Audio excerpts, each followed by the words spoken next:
A quiet story begins across the cold northern ocean, tracing the slow westward drift of Norse communities as they moved from Norway to the Faroes, Iceland, Greenland, and at last toward the distant shores of North America, long before recorded discovery placed names upon those coasts.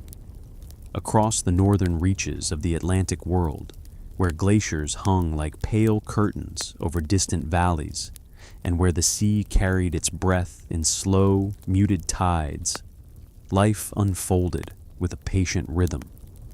The horizon stretched wide and uninterrupted, forming a soft boundary where gray sky met darker water in a continuous line. Winds traveled gently across the waves, gathering the scent of kelp and cold stone, before drifting inland over narrow pastures and clusters of low, turf-covered homes. In these places, time seemed to lengthen, and days moved according to the steady movements of weather, tide, and season. Settlements rested close to the sea, their longhouses appearing almost as extensions of the hills themselves. Smoke rose from narrow vents in wavering streams that dissolved into the mist before reaching the clouds. Inside, oil lamps cast subdued amber light across carved wooden beams, and the warm glow settled over woolen cloaks, braided ropes, and simple tools shaped by hand. Children slept near the hearth, while adults moved quietly through the dim interior, performing tasks shaped by centuries of repetition. Every action, turning grain, stitching cloth, repairing tack, echoed the calm discipline required to endure the northern climate. Beyond the walls of these homes, the natural world held an austere beauty. The ocean changed color with each hour, reflecting pale dawns, dusky midnights, and the shifting silver of midday. Seabirds glided in slow circuits above rocky cliffs, their wings slicing gently through the wind. Distant mountains appeared softened by snow, their outlines blurred by drifting mist that rolled across slopes in drifting bands. Even sound moved with delicacy. The soft hiss of snow falling over frozen fields, the rhythmic thud of waves meeting the shore, the faint clatter of livestock adjusting in their enclosures. It was within this quiet landscape, shaped by endurance and by calm adaptation to the natural world, that the Norse gradually pressed westward. Their journeys did not begin as grand ventures or promises of conquest. Instead, they arose from simple needs: space, resources, and the gentle continuity of tradition guiding families toward new horizons. One migration led to another, each step following the steady logic of survival and familiar tides. In this manner, long before other chronicles recorded such movements, the Norse began tracing the edges of North America, moving not with haste, but with the slow, contemplative pace of people accustomed to listening to the ocean and following its patient guidance. Life in the early Norse homelands unfolded with a quiet regularity shaped by the land's limited offerings and the sea's constant presence. Along the coastlines of western Norway, narrow ribbons of farmland lay pressed between steep mountains and the restless water. Families tended these fields with steady patience, coaxing barley and hardy vegetables from the thin, rocky soil. The terrain allowed little room for expansion, and each generation inherited ever smaller portions of land, divided again and again as families grew. The pressure was subtle at first, forming like a soft undertone beneath the rhythm of daily life. Yet it grew steadily until it shaped every decision about future settlement. Seasons moved through the region with a deliberate slowness. Winters arrived early, laying blankets of snow across dark stone and frozen earth. In these months, The longhouses became warm pockets of life. Woolen garments hung drying near the hearth, and the flickering glow of oil lamps cast gentle shadows along the walls. The soundscape shifted, the muted crackle of burning wood, the occasional groan of timber settling under the weight of snow, and the distant sigh of wind sweeping past the entrances. Families spent long hours in quiet activity, mending tools, softening leather, spinning wool, each motion guided by the understanding that survival depended on patience as much as resilience. When spring returned, the landscape brightened. Meltwater coursed down narrow ravines, carrying with it the fresh scent of thawed soil. Livestock moved cautiously across the fields, testing the new grass with careful steps. Farmers worked the land with steady hands, sowing seeds during the fleeting window of warmer weather. Yet even in the ripeness of summer, the limitations of the land were clear. Fields were small, pastures confined, and families found themselves measuring each harvest with careful calculation. It was this quiet, constant pressure that encouraged some to look outward. Stories circulated of islands farther west, places where winds were softer, where grass grew in broader swaths, and where the soil allowed for more generous settlement.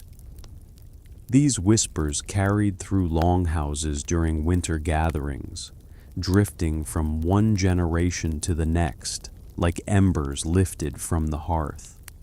The decision to leave was never sudden. It arose from years of reflection, murmured discussions, and the soft realization that the sea might hold more promise than the crowded coastline. The first step in this gradual movement was the migration to the Faroe Islands. These islands stood like dark shapes against the horizon, their cliffs rising sharply from the sea. Early settlers approached them in longboats guided by oars, dipping rhythmically into the water.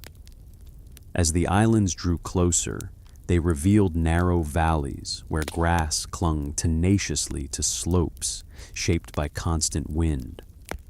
Settlements formed slowly, anchored by turf-roofed homes that blended naturally into the landscape.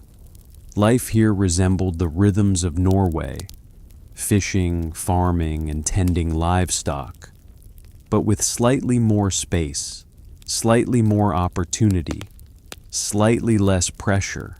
Yet again, generations multiplied. Fields that once seemed spacious became crowded as families expanded. Islanders looked westward with the same quiet curiosity that had carried them to the Faroe Islands in the first place. Sailors returning from long voyages brought tales of a larger island lying beyond the sea, a place where volcanic soil offered fertile ground and where streams ran warm from geothermal springs. These stories described Iceland. Migration to Iceland unfolded with the same patience that characterized every Norse movement. Boats set out during the calmer seasons, gliding across open water, while crews watched the skies for signs of shifting wind. The journey carried them through regions where the air thickened with mist and where seabirds traveled in long, sweeping arcs above the waves. When Iceland finally appeared on the horizon, its dark, volcanic slopes rose like sleeping giants, softened by clouds drifting along their ridges. On reaching the island, settlers found a land of contrasts. Some areas offered broad plains and fertile pockets warmed by geothermal heat. Others displayed harsh lava fields and windswept cliffs that resisted cultivation. Yet the promise of open land outweighed the challenges, and families established farms along riverbanks, near natural springs, and in sheltered valleys where the soil felt soft beneath their boots. Longhouses took root across the landscape, their turf walls absorbing the warmth of the earth as smoke curled gently upward from their vents. Over generations, Icelandic society grew, weaving itself into the land's natural cycles. Farmers adapted to the region's volcanic temperament, living through seasons when ash darkened the sky and crop yields thinned. Communities cooperated to manage resources, sharing driftwood that washed ashore and preserving stores of food for winter months when storms rolled across the island with heavy snow and long winds. Although Iceland offered more space than Norway or the Faroe Islands, it too imposed its own boundaries. Timber remained scarce, and the increasing population meant that settlements gradually stretched toward the edges of habitable regions. As this subtle pressure returned, Greenland entered conversation.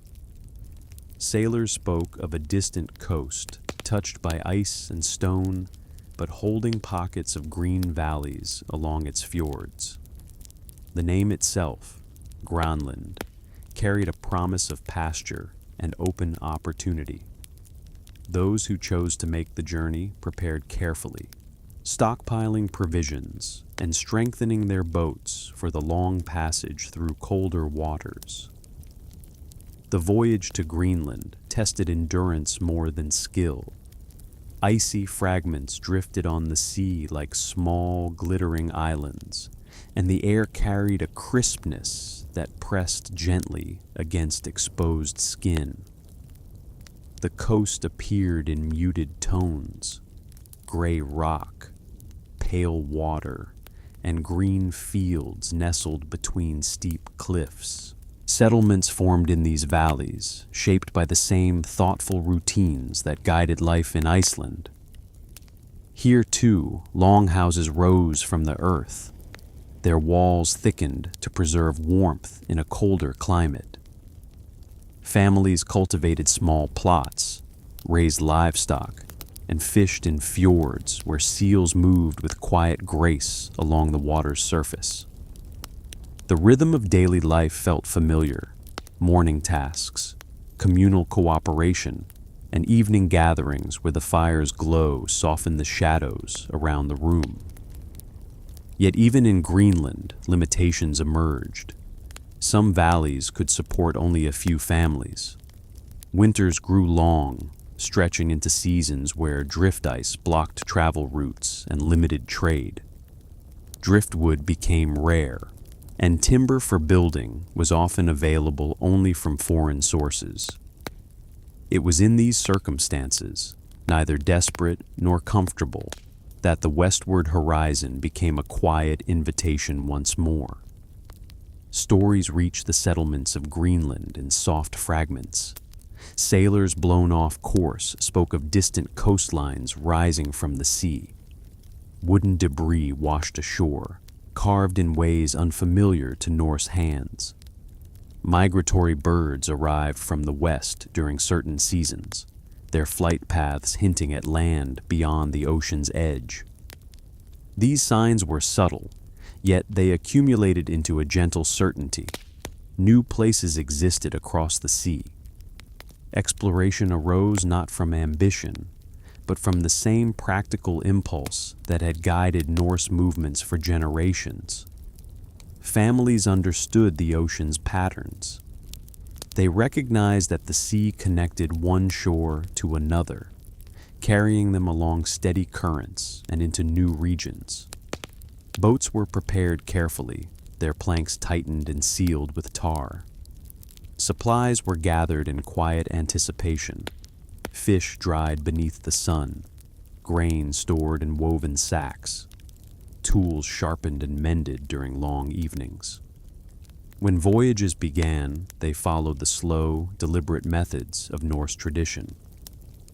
The sea opened around them in wide, undulating expanses. Days passed beneath pale skies where clouds drifted like soft layers across the horizon. The crew watched seabirds circle overhead, reading their paths as signs of nearby land.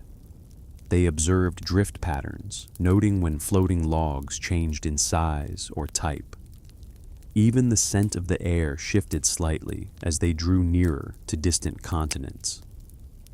In this calm, measured manner, the Norse approached the lands later known as Helluland, Markland, and Vinland. Their journeys were not dramatic or hurried.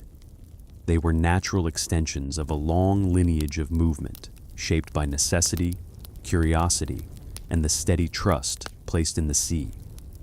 Each step westward continued the pattern formed over centuries, a quiet, persistent search for land, resources, and the gentle promise of possibility resting just beyond the horizon. Leif Erikson's life unfolded within the quiet boundaries of Greenland's early settlements, where the land stretched outward in muted colors and the sea formed a constant presence against the distant edge of the world. His childhood began in a longhouse set close to a sheltered fjord, its walls built from timber brought across the ocean, and earth packed tightly to hold warmth through long, unbroken winters. The home rested low against the gentle rise of a hill, blending into the landscape as though shaped by the land itself. Smoke drifted in thin, wavering streams from the roof's vent, dissolving into the pale sky before joining the steady movements of distant clouds. Each morning in his earliest years carried the same quiet rhythm. The air held a cool stillness that settled softly over the ground, leaving faint crystals of frost on blades of grass. Livestock shifted in their pens, their breath forming thin plumes that lingered for a moment before dissolving. Within the longhouse, the central hearth cast a slow, golden glow that touched the faces of family members gathered around it. The light shimmered against carved beams and softened the edges of woven tapestries, creating an atmosphere shaped by warmth, routine, and the comforting presence of familiar sounds. The muted crackle of burning wood, the subdued clatter of tools being arranged for the day, and the gentle murmur of conversation spoken in low, steady tones. Leif observed these rhythms with quiet attentiveness. His early life was shaped by the patient teachings of his father, Eric the Red, whose own story stretched across Norway, Iceland, and finally Greenland. Eric carried the memory of earlier migrations in his manner of speaking, and in the deliberate way he approached each decision. His movements were calm, measured by years of travel across unfamiliar lands, and he taught Leif the skills needed for survival in this distant colony. The careful handling of boats, the quiet reading of weather, the understanding of when to trust the sea and when to retreat from it. Greenland itself shaped Leif's character. The landscape shifted gently with the seasons, its subdued palette reflecting pale skies and muted light. Summer brought long hours of soft brightness that lingered well into the evening. During these months, the settlement grew active with the steady pace of seasonal work. Families gathered hay from grassy patches near the fjord.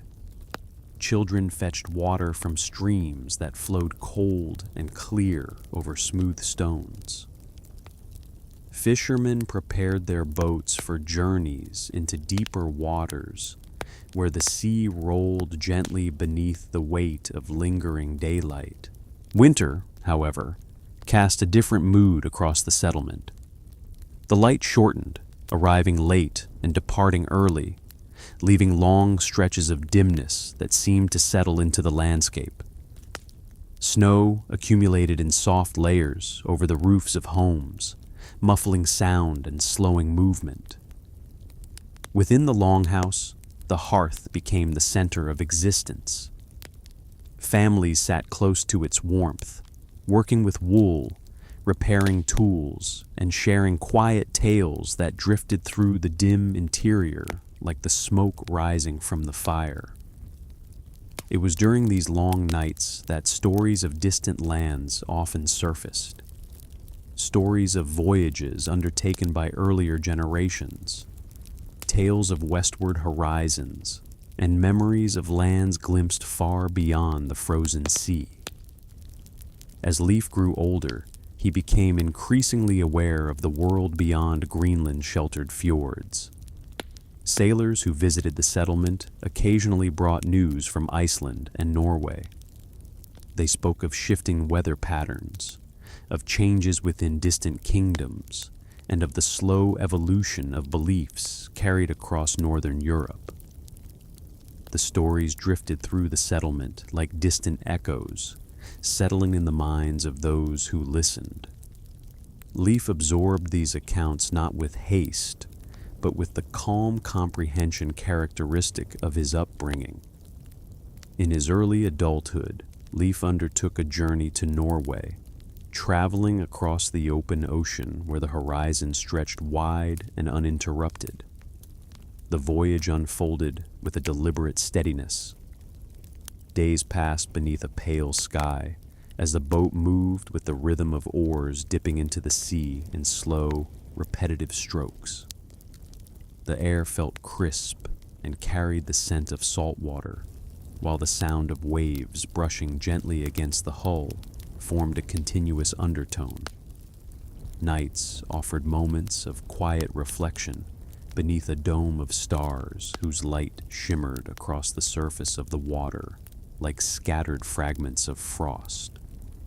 Upon reaching Norway, Leif entered a world more populous than the settlements he had known.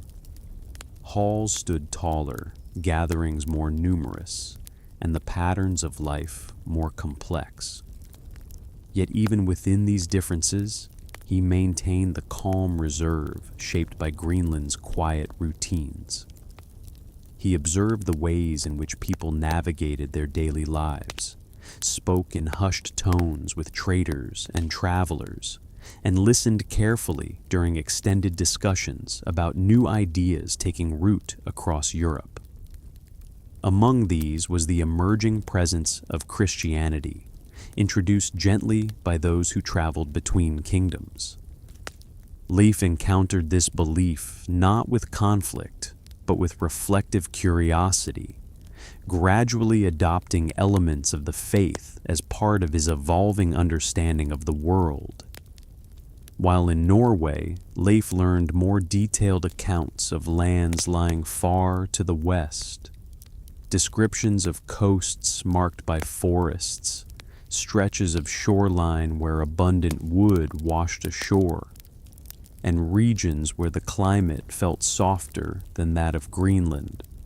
These stories matched earlier accounts heard in his childhood.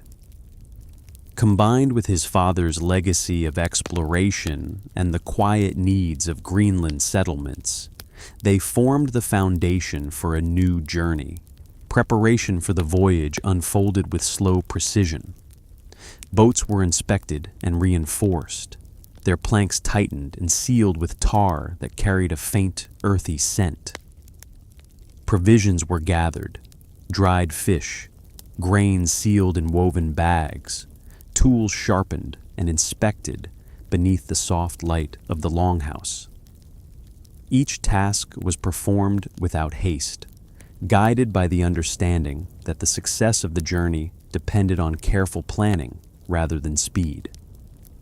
When the time arrived, Leif and his crew set out across the open water, following currents that had long served as pathways for sailors moving between Iceland and Greenland.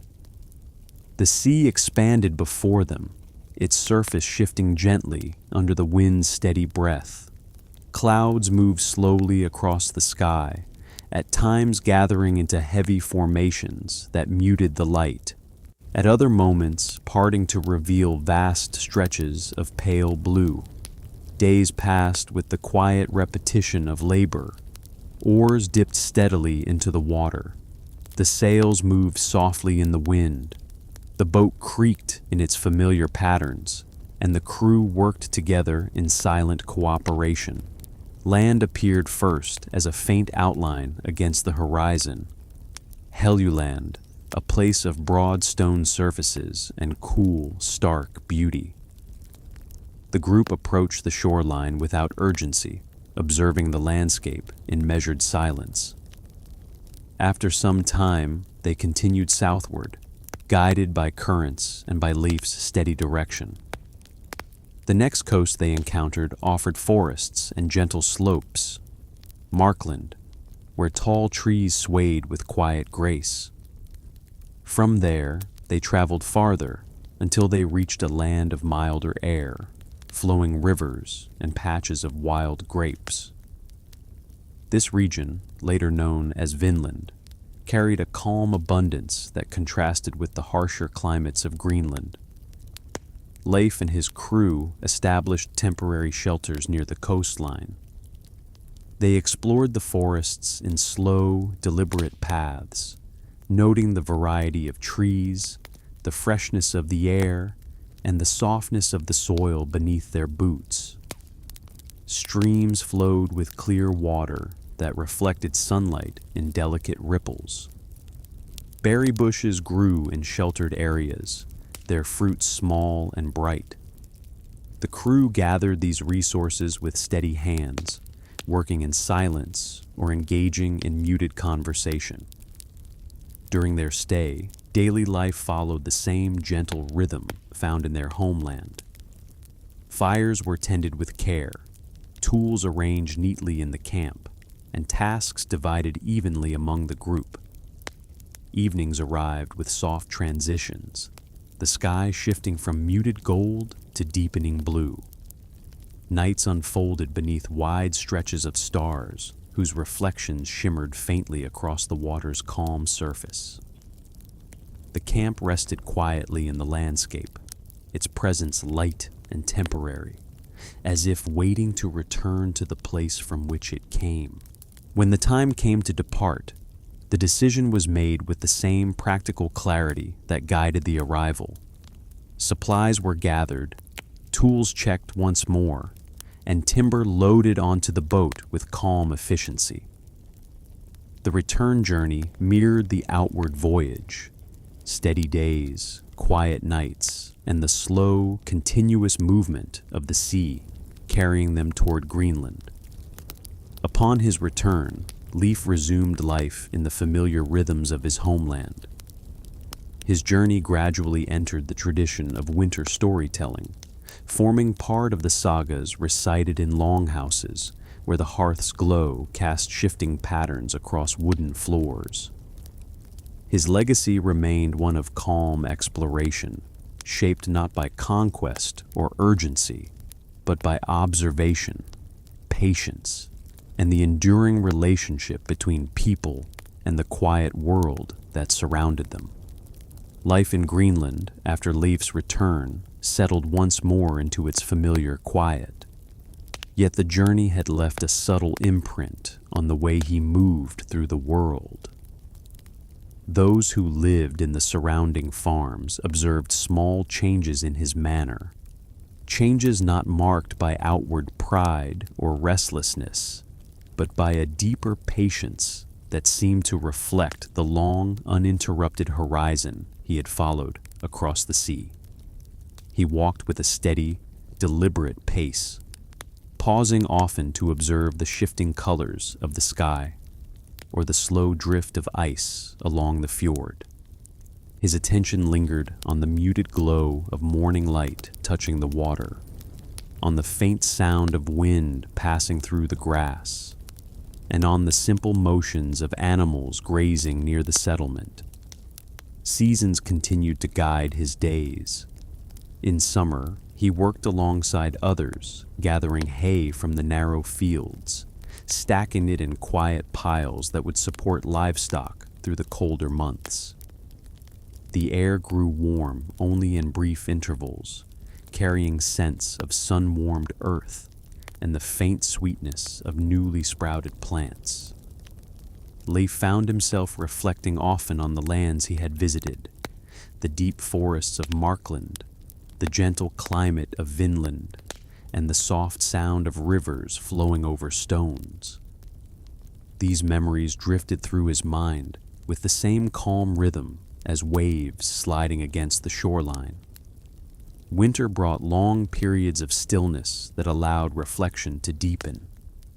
Snow settled thickly along the roof beams of the longhouse, muffling sound until only the crackle of the hearth and the soft murmur of settling timber remained. During these nights, Leif sometimes sat near the fire in thoughtful silence, tracing patterns in the embers while recalling distant coastlines lit by low sun. Those who lived with him understood these long moments as part of his nature, recognizing that the journey had expanded his sense of the world in ways that could not be easily expressed in words. Visitors from nearby settlements occasionally arrived seeking news from distant regions. They approached the longhouse with slow steps, their cloaks heavy with snow, their faces softened by wind. Inside, they warmed themselves by the hearth, sharing modest food and exchanging gentle conversation. When asked about lands beyond Greenland, Leif spoke quietly, describing the contours of the coast, the texture of the soil, and the presence of forests where timber grew in abundance. His descriptions were steady and factual, shaped not by excitement, but by the calm precision of someone who observed his surroundings closely and remembered them without embellishment. As the years passed, younger members of the settlement grew up hearing stories of his voyage. These tales were not delivered with dramatic flair.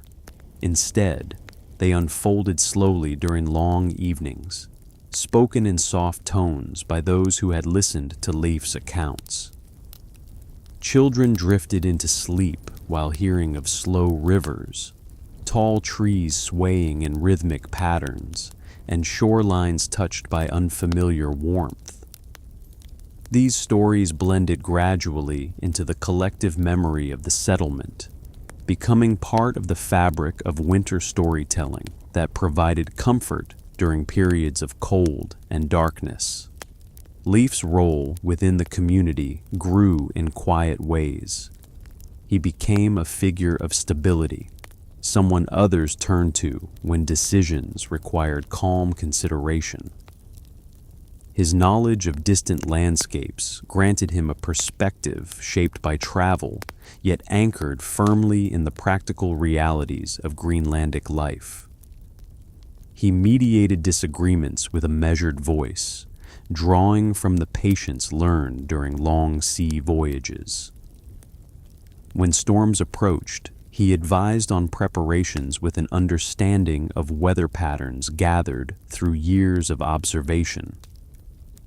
His presence carried the gentle authority of experience rather than command. In later years, the memory of his father, Eric the Red, lingered within the settlement. Stories of Eric's earlier travels and the establishment of Greenland's farms remained woven into the community's identity. Leif honored this legacy by maintaining the land with steady hands, mending fences, tending livestock, and keeping the longhouse in good repair.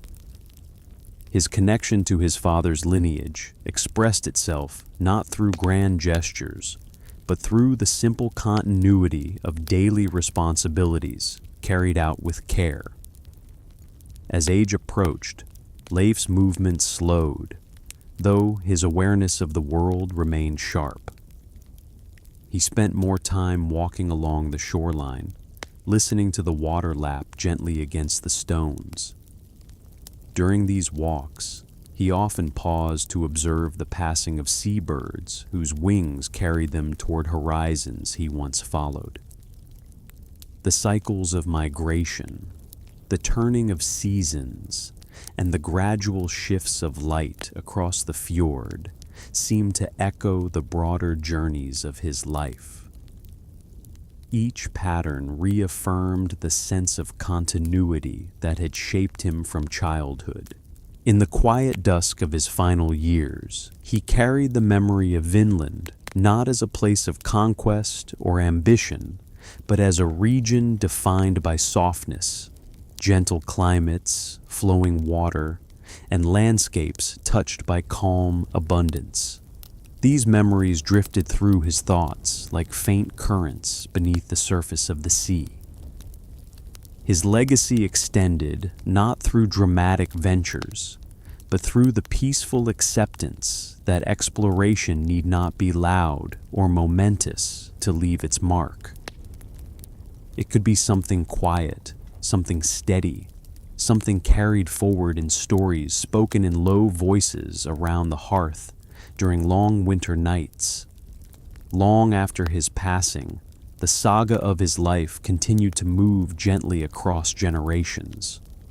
It lived in the calm tones of storytellers, in the patient rhythm of settlement life, and in the soft whisper of the sea sliding against the Greenlandic shore. Echoes of a man whose journey westward unfolded with the same quiet persistence that shaped the northern world itself. As the years drifted forward, the settlement around Leif continued its quiet existence, growing and contracting in the natural rhythm familiar to communities at the edge of the known world. Children grew into adults who carried out the same routines their parents once performed. New longhouses rose along the slopes of the fjord, their turf walls blending into the hills with the same gentle humility that characterized every structure built in this land. The sea remained the settlement's anchor, its shifting sounds accompanying every season, sometimes soft and rhythmic, at other times a distant, resonant hum beneath layers of drifting ice. Leif spent increasing time during these years engaged in work that required patient hands. He mended fishing nets with slow, deliberate movements, repairing each loop and knot with the kind of attention formed through decades of steady practice. He shaped fragments of wood into tools and fittings, smoothing their surfaces with calm precision. Most days found him outside just after dawn, when the early light cast long, pale reflections across the fjord, and the air held a crisp clarity that receded as the sun climbed higher. During these solitary hours, he often paused beside the water's edge, listening to the quiet movement of small waves washing against the stones, their soft rhythm echoing the memories of journeys taken years before. His interactions with others remained gentle and unhurried. When neighbors sought his thoughts on matters of farming or sea travel, he listened with attentive stillness before offering advice shaped by the long perspective granted by his voyages. His words carried no urgency. Instead, they emerged in steady, thoughtful cadence, reflecting the same calmness that guided him across open waters. People trusted this steady temperament, finding reassurance in the consistency of his tone and the measured way he approached each question. In the evenings, when tasks were finished and the longhouse settled into its familiar glow, Leif sometimes shared quiet recollections of his journey to Vinland. He described not only the landscapes, but the atmosphere surrounding them, the sound of wind moving through unfamiliar forests, the warmth of air drifting inland from sheltered bays, and the gentle creaking of their temporary shelters as they rested beneath a canopy of stars.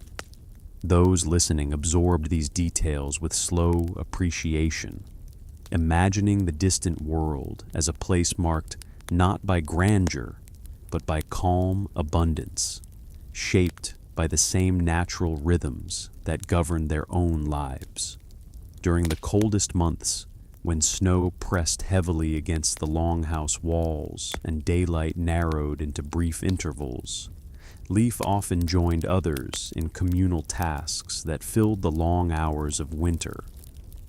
Wool was carded and spun, tools were sharpened, and stores were assessed with careful attention to ensure survival until spring returned. These activities unfolded in soft quiet, the only sounds being the low crackle of the hearth, the gentle brushing of wool fibers, and the subdued hum of voices reciting old stories. Leif occasionally retold portions of his voyage, though always in his steady, understated manner, emphasizing not the difficulty of the journey, but the peaceful qualities of the distant lands. As middle age passed into later years, Leif's movements grew slower, but no less deliberate. He maintained the habit of morning walks along the shoreline, even during colder seasons when ice rimmed the stones and the wind carried a sharper bite. Wrapped in thick woolen cloaks, he moved with measured steps, leaving soft impressions in frost-covered earth. The shoreline remained a place of reflection. Each shift in tide, each change in the sky's color, carried meaning drawn from decades of observation. The gentle wash of water against stone seemed to echo the rhythm of earlier voyages, forming a continuous thread between past and present. Although Greenland settlement faced challenges during these years, periods of scarcity, difficult winters, and gradual shifts in climate, Leif faced these changes with the same calm composure that had guided his earlier journeys. He helped organize efforts to ration supplies, reinforce the longhouse roof when heavy snow threatened its beams, and contributed to communal hunts that provided food when stores grew thin. His presence offered stability, a reminder that endurance came not from resisting the landscape, but from working with its cycles.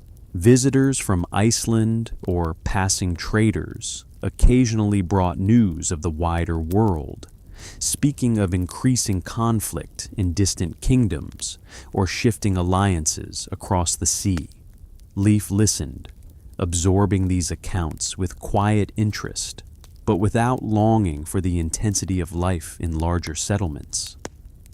His world had become the measured pace of Greenland, its slow winters, its gentle summers, its soft merging of sea and sky at each horizon. The rest of the world existed at a distance, notable but not central to the rhythms that shaped his days. In the final stretch of his life, Leif spent much time teaching younger generations the skills required to sustain the settlement. He showed them how to read subtle changes in the weather, how the tilt of clouds could signal a shift in wind, how the behavior of seabirds foretold incoming storms, and how the scent of the air changed when ice began to form farther out at sea. He taught them the methods of repairing boats with quiet precision, guiding their hands as they fitted planks together and sealed the seams with tar warmed over the fire.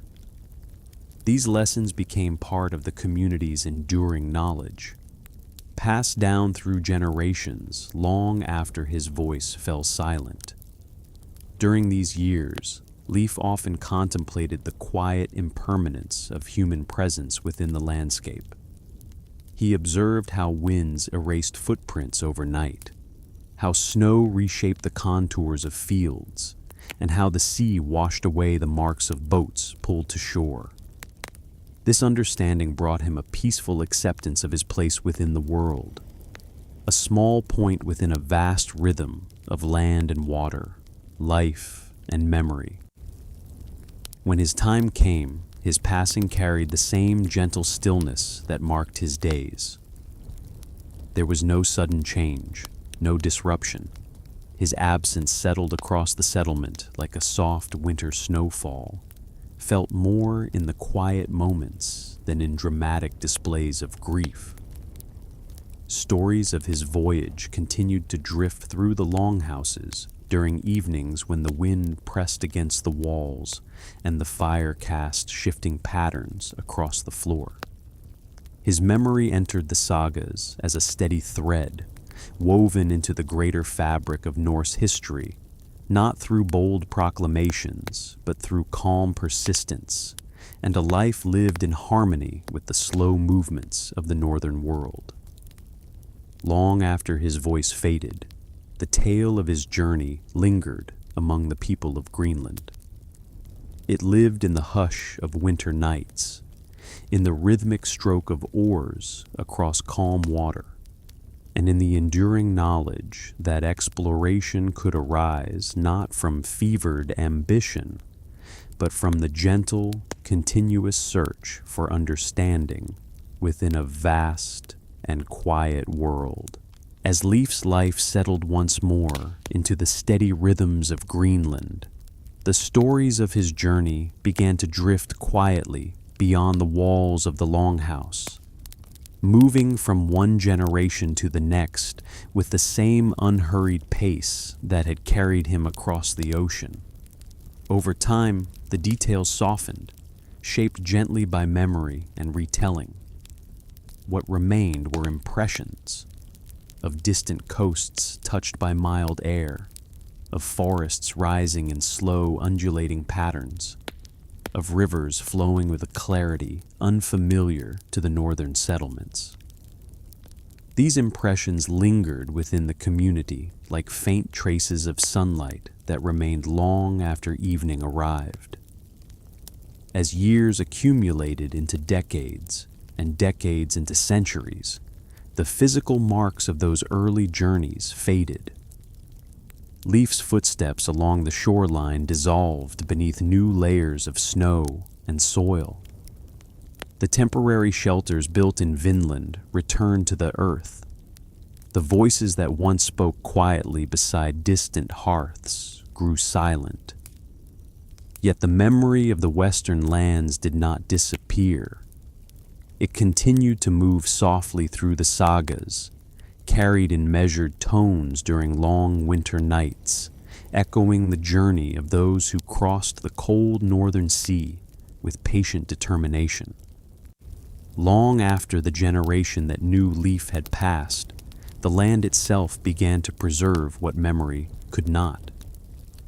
In quiet meadows and sheltered bays, beneath layers of moss and wind-shaped soil, small traces of occupation remained, subtle marks left unintentionally by those who had lived briefly in Vinland before returning to their familiar homes. These fragments waited in silence, resting beneath grasses that bent gently in the wind, beneath skies that shifted slowly through the seasons, beneath centuries of quiet that separated past from present. And so, the story passed from lived experience into the patient realm of the land, awaiting the careful attention of those who would one day uncover its remnants and contemplate its meaning. It is here, in this soft boundary between memory and earth, that the quiet mystery of Vinland begins to unfold. Along the northern edge of Newfoundland, where the sea breathes in long, steady rhythms against gently sloping shores, the land holds a quiet record of the Norse presence that touched these coasts centuries ago. The wind sweeps across open meadows with a slow, unbroken motion, carrying with it the scent of saltwater and spruce. Grasses bend in long arcs, moving like soft waves across the ground. The sky stretches pale and wide above this landscape, the low horizon merging seamlessly with the distant sea. Visitors who move through this place today often find a silence that seems older than the structures it once held, a silence shaped by the long passing of time and the subtle traces left behind by those who lived here briefly before returning home. At Lens aux Meadows, the faint outlines of structures rest beneath the surface of the soil, forming soft depressions and earthen mounds where turf walls once rose. Archaeologists approach these shapes with careful movements, brushing away layers of earth to reveal the imprints of longhouses and workshops. The marks were subtle, softened by centuries of wind and rain, yet they carried the unmistakable signature of Norse building traditions. The foundation lines showed the gentle curve of halls designed to withstand cold winds, and the remnants of hearths lay in the center, where warmth once gathered, illuminating spaces where quiet work and evening conversations once filled the air. Fragments of wood, preserved in damp soil, bore the smooth surfaces shaped by iron tools. These marks, carved with calm precision, reflected traditions carried across Greenland and Iceland, where woodworkers shaped boat frames, tools, and household objects with the same practiced motions. Iron nails found near the site retained the faint texture of carefully struck metal, their shapes revealing the quiet strength needed to bind planks together. Small patches of slag, left over from iron production, marked the presence of a smelting operation where bog ore had been heated slowly in simple furnaces, producing the iron necessary for tools, repairs, and the maintenance of boats resting on nearby shores. The landscape around the site provided as much information as the artifacts themselves. Low shrubs clung to the soil with muted green foliage, and clusters of spruce trees stood in quiet formation along the edges of the settlement. The air carried a crispness that hinted at colder seasons, a reminder of the challenges faced by those who lived here for only a short time.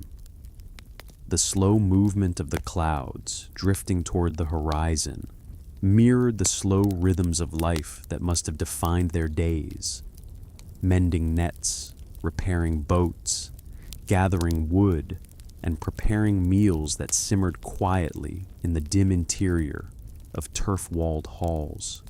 Among the discoveries, butternuts offered one of the most intriguing clues. These nuts, absent from the forests of Newfoundland, indicated travel or trade from regions farther south where milder climates allowed such trees to grow. Their presence suggested that the Norse may have journeyed along the coast, moving through warmer landscapes where rivers flowed with gentle clarity and where wild grapes grew in sheltered pockets. These southern explorations may have mirrored the slow, cautious approach taken in Greenland. Small parties moving inland along rivers, gathering resources, observing unfamiliar environments, and returning with samples of the land to record its nature. The sagas preserved quiet echoes of these journeys. Written long after the events, they drifted between memory and story, combining the practical with the poetic in ways that made them both valuable and puzzling. They describe forests dense with timber, gentle climates where crops grew more readily, and shorelines marked by streams that flowed with fresh water. Yet they also carried contradictions, varying descriptions of who traveled where, of how long they stayed, and of what encounters took place. The sagas moved like shifting shadows across the past, offering glimpses of truth softened by the passing of generations. Archaeologists approach these texts with careful attention, comparing each description with the quiet evidence uncovered in the soil. The presence of butternuts aligned with saga accounts describing vine-covered regions. The iron working at Lens aux Meadows matched references to temporary shelters where repairs could be made. Wooden debris found at the site, shaped by iron blades, supported the idea of a short-term encampment rather than a permanent settlement. These pieces formed a gentle puzzle, their edges softened by time, inviting contemplation rather than firm conclusion. As excavation continued, other artifacts emerged. Spindle whorls suggested the presence of women in the camp, hinting at activities beyond exploration. Perhaps wool spinning beside quiet hearths. Simple domestic tasks carried out as they would have been in Greenland or Iceland. Whetstones, worn smooth by sharpening, revealed the maintenance of tools. Bronze fragments, small but significant, carried the traces of ornamentation or practical fittings. These items, scattered yet connected, formed a picture of a small community living within a limited span of seasons, performing familiar tasks in a landscape both new and distant. Ship repair areas added further depth to this quiet narrative. Stones arranged in gentle arcs showed where boats may have been supported, lifted from the water and tended with calm precision as planks were resealed, ribs reinforced, and tar warmed to soften between seams. The work of maintaining a vessel unfolded slowly, requiring patience and care. In the quiet of the coastal air, the soft thud of wooden mallets and the slow scrape of metal tools would have carried across the meadow, blending with the distant calls of seabirds and the rhythmic hiss of wind moving across the grass. Beyond the archaeological evidence, indigenous oral traditions held their own knowledge of these early visitors. Stories passed down through generations described pale strangers arriving from the sea in boats shaped differently from those of local communities. These encounters were brief and quiet, marked more by cautious distance than conflict. The visitors did not remain long, nor did they settle deeply into the land. Instead, they arrived, explored, observed, and departed with the same gentle pace that marked all their movements. These traditions provided a perspective older than the written sagas, offering a reminder that the land itself held memory through its people long before archaeologists traced the outlines of longhouses beneath the soil. Speculation grew around the number of Vinland camps that may have existed. Meadows represented only one point along a coastline that extended far south, offering countless sheltered bays and river inlets where temporary encampments might have been established. Some scholars imagined small groups traveling seasonally, gathering timber, or exploring new areas before returning to Greenland with supplies. Others envisioned a network of quiet stops along the coast, each used sparingly but consistently, forming a subtle pattern of movement across the North American shore. The question of how long the Norse remained in Vinland remained open. The evidence at Meadows suggested short-term habitation, perhaps a year or two, perhaps several seasons. The sagas hinted at repeated voyages with slow cycles of return, though the archaeological record did not fully confirm these accounts. The absence of heavy construction, the limited number of artifacts, and the softness of the traces left behind all indicated that the settlement was never meant to last long. It remained light upon the land, almost as though those who lived there intended their presence to fade quietly back into the natural contours of the coastline. The reasons for their departure echoed the same patterns that guided their arrival. Practical needs may have drawn them home. Climate shifts may have made Greenland more fragile, increasing the need to focus resources on survival in a challenging environment. Social ties may have limited long-term migration, Or perhaps the Norse simply viewed Vinland as a place of temporary utility, rich in timber, mild in climate, but too distant to sustain permanent roots. The decision to leave unfolded not as a sudden event, but as a gentle return to familiar rhythms, guided by the slow logic that shaped their movements across the northern world. Today, the site rests in quiet dignity beneath the changing sky. Grass covers the outlines of longhouses, blowing softly in the coastal wind. The sea continues its slow, rhythmic motion along the shore, just as it did when Norse boats once approached. The air carries the same scent of salt and spruce, and the land holds the same calm stillness that shaped the experiences of those who walked here centuries ago. The mystery endures not through dramatic uncertainty, but through the gentle spaces between evidence and imagination.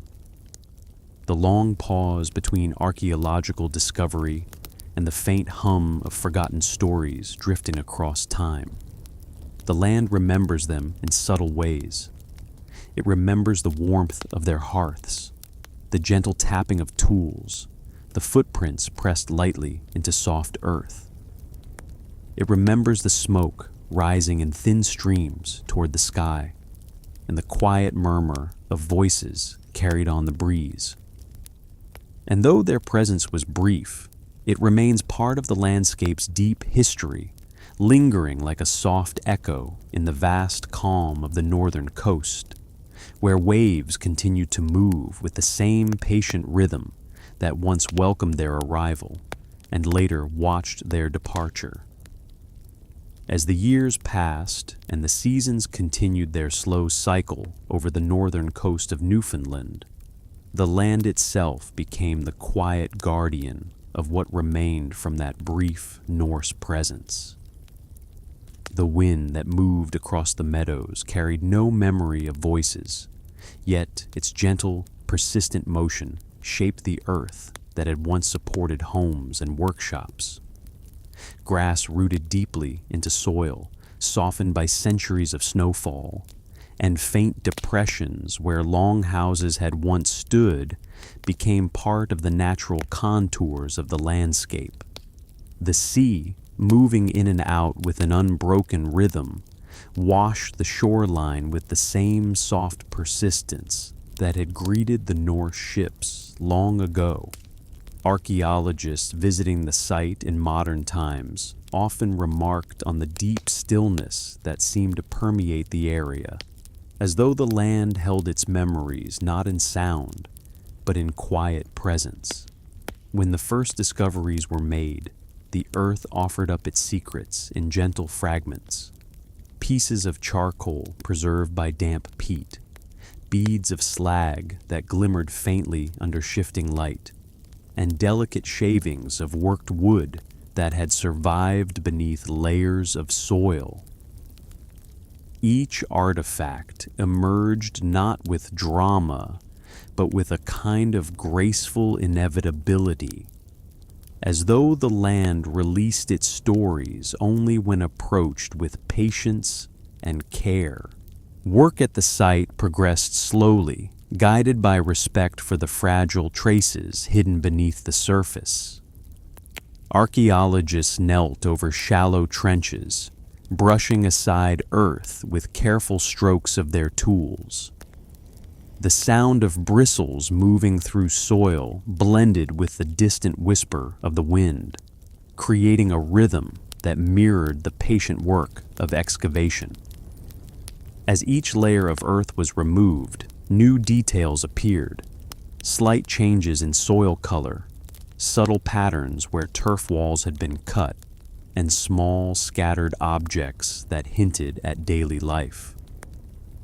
These discoveries formed a quiet dialogue between the present and the distant past, one spoken in gestures of observation rather than words. The hearths uncovered at the site offered particular insight into the life that once warmed these structures. Their shapes were modest, framed by stones arranged with simple care.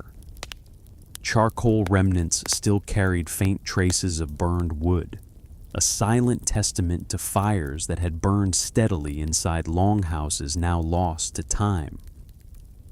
In one hearth, archaeologists found fragments of cracked stone that suggested cooking or heating, while in another, remnants of metal hinted at the slow process of forging that would have created tools essential for survival. These small details revealed a picture of people living in gentle rhythm with their environment, tending to their needs without haste. In surrounding areas, the soil preserved impressions of post holes arranged in quiet symmetry. These marks revealed the outlines of buildings shaped by the same architectural traditions seen in Greenland and Iceland. Long, curved walls designed to resist wind, narrow entrances angled to protect against cold, and central spaces where warmth gathered and families once carried out their daily tasks. As these shapes emerged from the earth, the landscape took on new depth, allowing imagination to fill in the empty spaces with the soft glow of firelight, the murmur of conversation, and the slow movements of those who once lived there. Further from the main structures, small depressions indicated workshops used for repairing boats or crafting tools. Here, bog iron had been smelted in modest furnaces built from stone and clay. The remains of these furnaces appeared as circular stains in the soil, their edges slightly darker where heat had transformed the earth. Pieces of slag, shaped by the cooling of molten iron, lay scattered nearby. Each fragment offered quiet evidence of purposeful work carried out with steady hands, tasks performed in preparation for voyages along the coast, or in maintenance of tools vital for the encampment. One of the most evocative discoveries at the site was a narrow channel leading from the meadow toward the water. This gentle depression suggested a slipway or a simple path along which boats had once been dragged. The shallow groove carried the faint memory of wooden keels sliding across damp earth, guided by voices speaking in low tones and hands gripping ropes in coordinated effort. The sea, never far from the settlement's edge, would have reflected the low northern sun in long shimmering streaks, creating a calm backdrop for this practical yet meaningful work. Inland from the main settlement, archaeologists found signs of temporary camps, small clusters of stones arranged in patterns suggesting fire rings, scattered animal bones bearing marks of butchering, and occasional fragments of worked wood. These findings indicated that the Norse had traveled through the surrounding landscape, exploring inland ridges and forest edges, observing the environment with the same curious patience that had carried them across the ocean. These journeys likely unfolded in silence or in soft conversation, with the sounds of wind through spruce branches accompanying each step. Indigenous histories cast another layer of quiet understanding over this region. Oral traditions preserved by local communities spoke of brief encounters with strangers whose boats differed from those known in the area. These stories, shared across generations, described visitors who arrived from the sea, stayed only temporarily, and departed without establishing permanent presence. The tone of these traditions, calm, factual, and devoid of grand embellishment, aligned with the archaeological evidence suggesting short-term habitation. They offered perspectives shaped not by hindsight, but by memory, their simplicity reflecting the same understated nature of the Norse presence. Scholars studying these accounts worked carefully to weave them into the archaeological narrative. They considered how indigenous knowledge, with its deep connection to the land and its cycles, could illuminate the experiences of both groups during these fleeting moments of contact. The resulting picture was one of quiet coexistence, where brief observations were exchanged not through conflict or drama, but through cautious curiosity, a meeting of worlds that passed gently, like two ships moving briefly alongside one another before drifting apart. The question of how many Norse sites existed along the coast remained open. Some speculated that Meadows represented only the northernmost point of a larger network of seasonal encampments extending farther south. Others imagined that small groups traveled into warmer regions to gather timber or explore inland waterways, leaving minimal traces easily concealed by forest growth. The vastness of the landscape, combined with the subtlety of the archaeological record, meant that any additional sites might lie hidden beneath dense moss, fallen needles, or centuries of soil. Researchers considered environmental evidence as well. Pollen analysis from cores taken near the site revealed traces of plants not native to the area, suggesting movement of materials or people beyond the settlement. Soil samples carried remnants of charcoal from controlled fires, indicating areas where land had been cleared temporarily before being reclaimed by vegetation. Nearby beaches displayed patterns of stones that might once have formed rudimentary working areas, though time had softened their shapes and blurred their meanings. Each of these subtle clues contributed to the mystery that lingered around Vinland, an atmosphere not of uncertainty, but of gentle wonder. The absence of definitive answers gave space for reflection, encouraging a slower approach to understanding the past. The land's quietness invited contemplation rather than conclusion, as though the region itself preferred to reveal its stories gradually over long stretches of time. As scholars and archaeologists continued their work, the site became a place where the past and present existed side by side in peaceful harmony. The winds that swept across the meadows carried voices from both eras, modern observations mingling with the faint echoes of ancient lives. The sea continued its patient motion, undisturbed by the passage of centuries, its rhythmic waves forming the same steady pattern heard by those who came before. And through all these quiet movements, the mystery of Vinland remained, not as an unsolved puzzle, but as a soft presence, an enduring whisper of exploration resting gently on the edge of the northern world.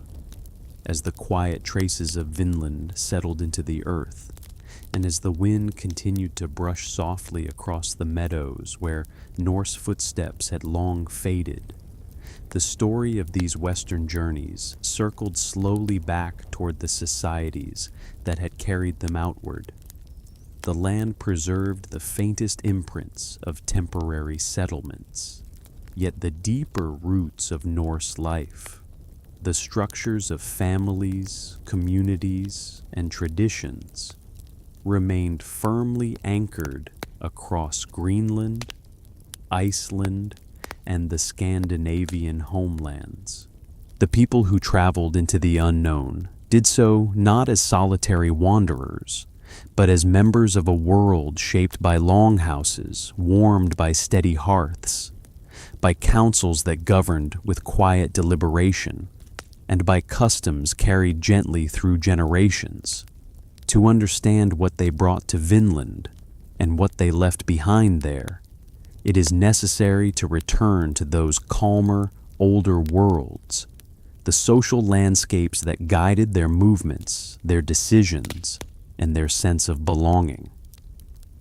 From the silent outlines of turf walls in Newfoundland, the story drifts back across the cold Atlantic, moving inland toward the warm glow of longhouses in Iceland, the sturdy farmsteads of Greenland, and the great halls of Norway where chieftains presided beneath carved beams.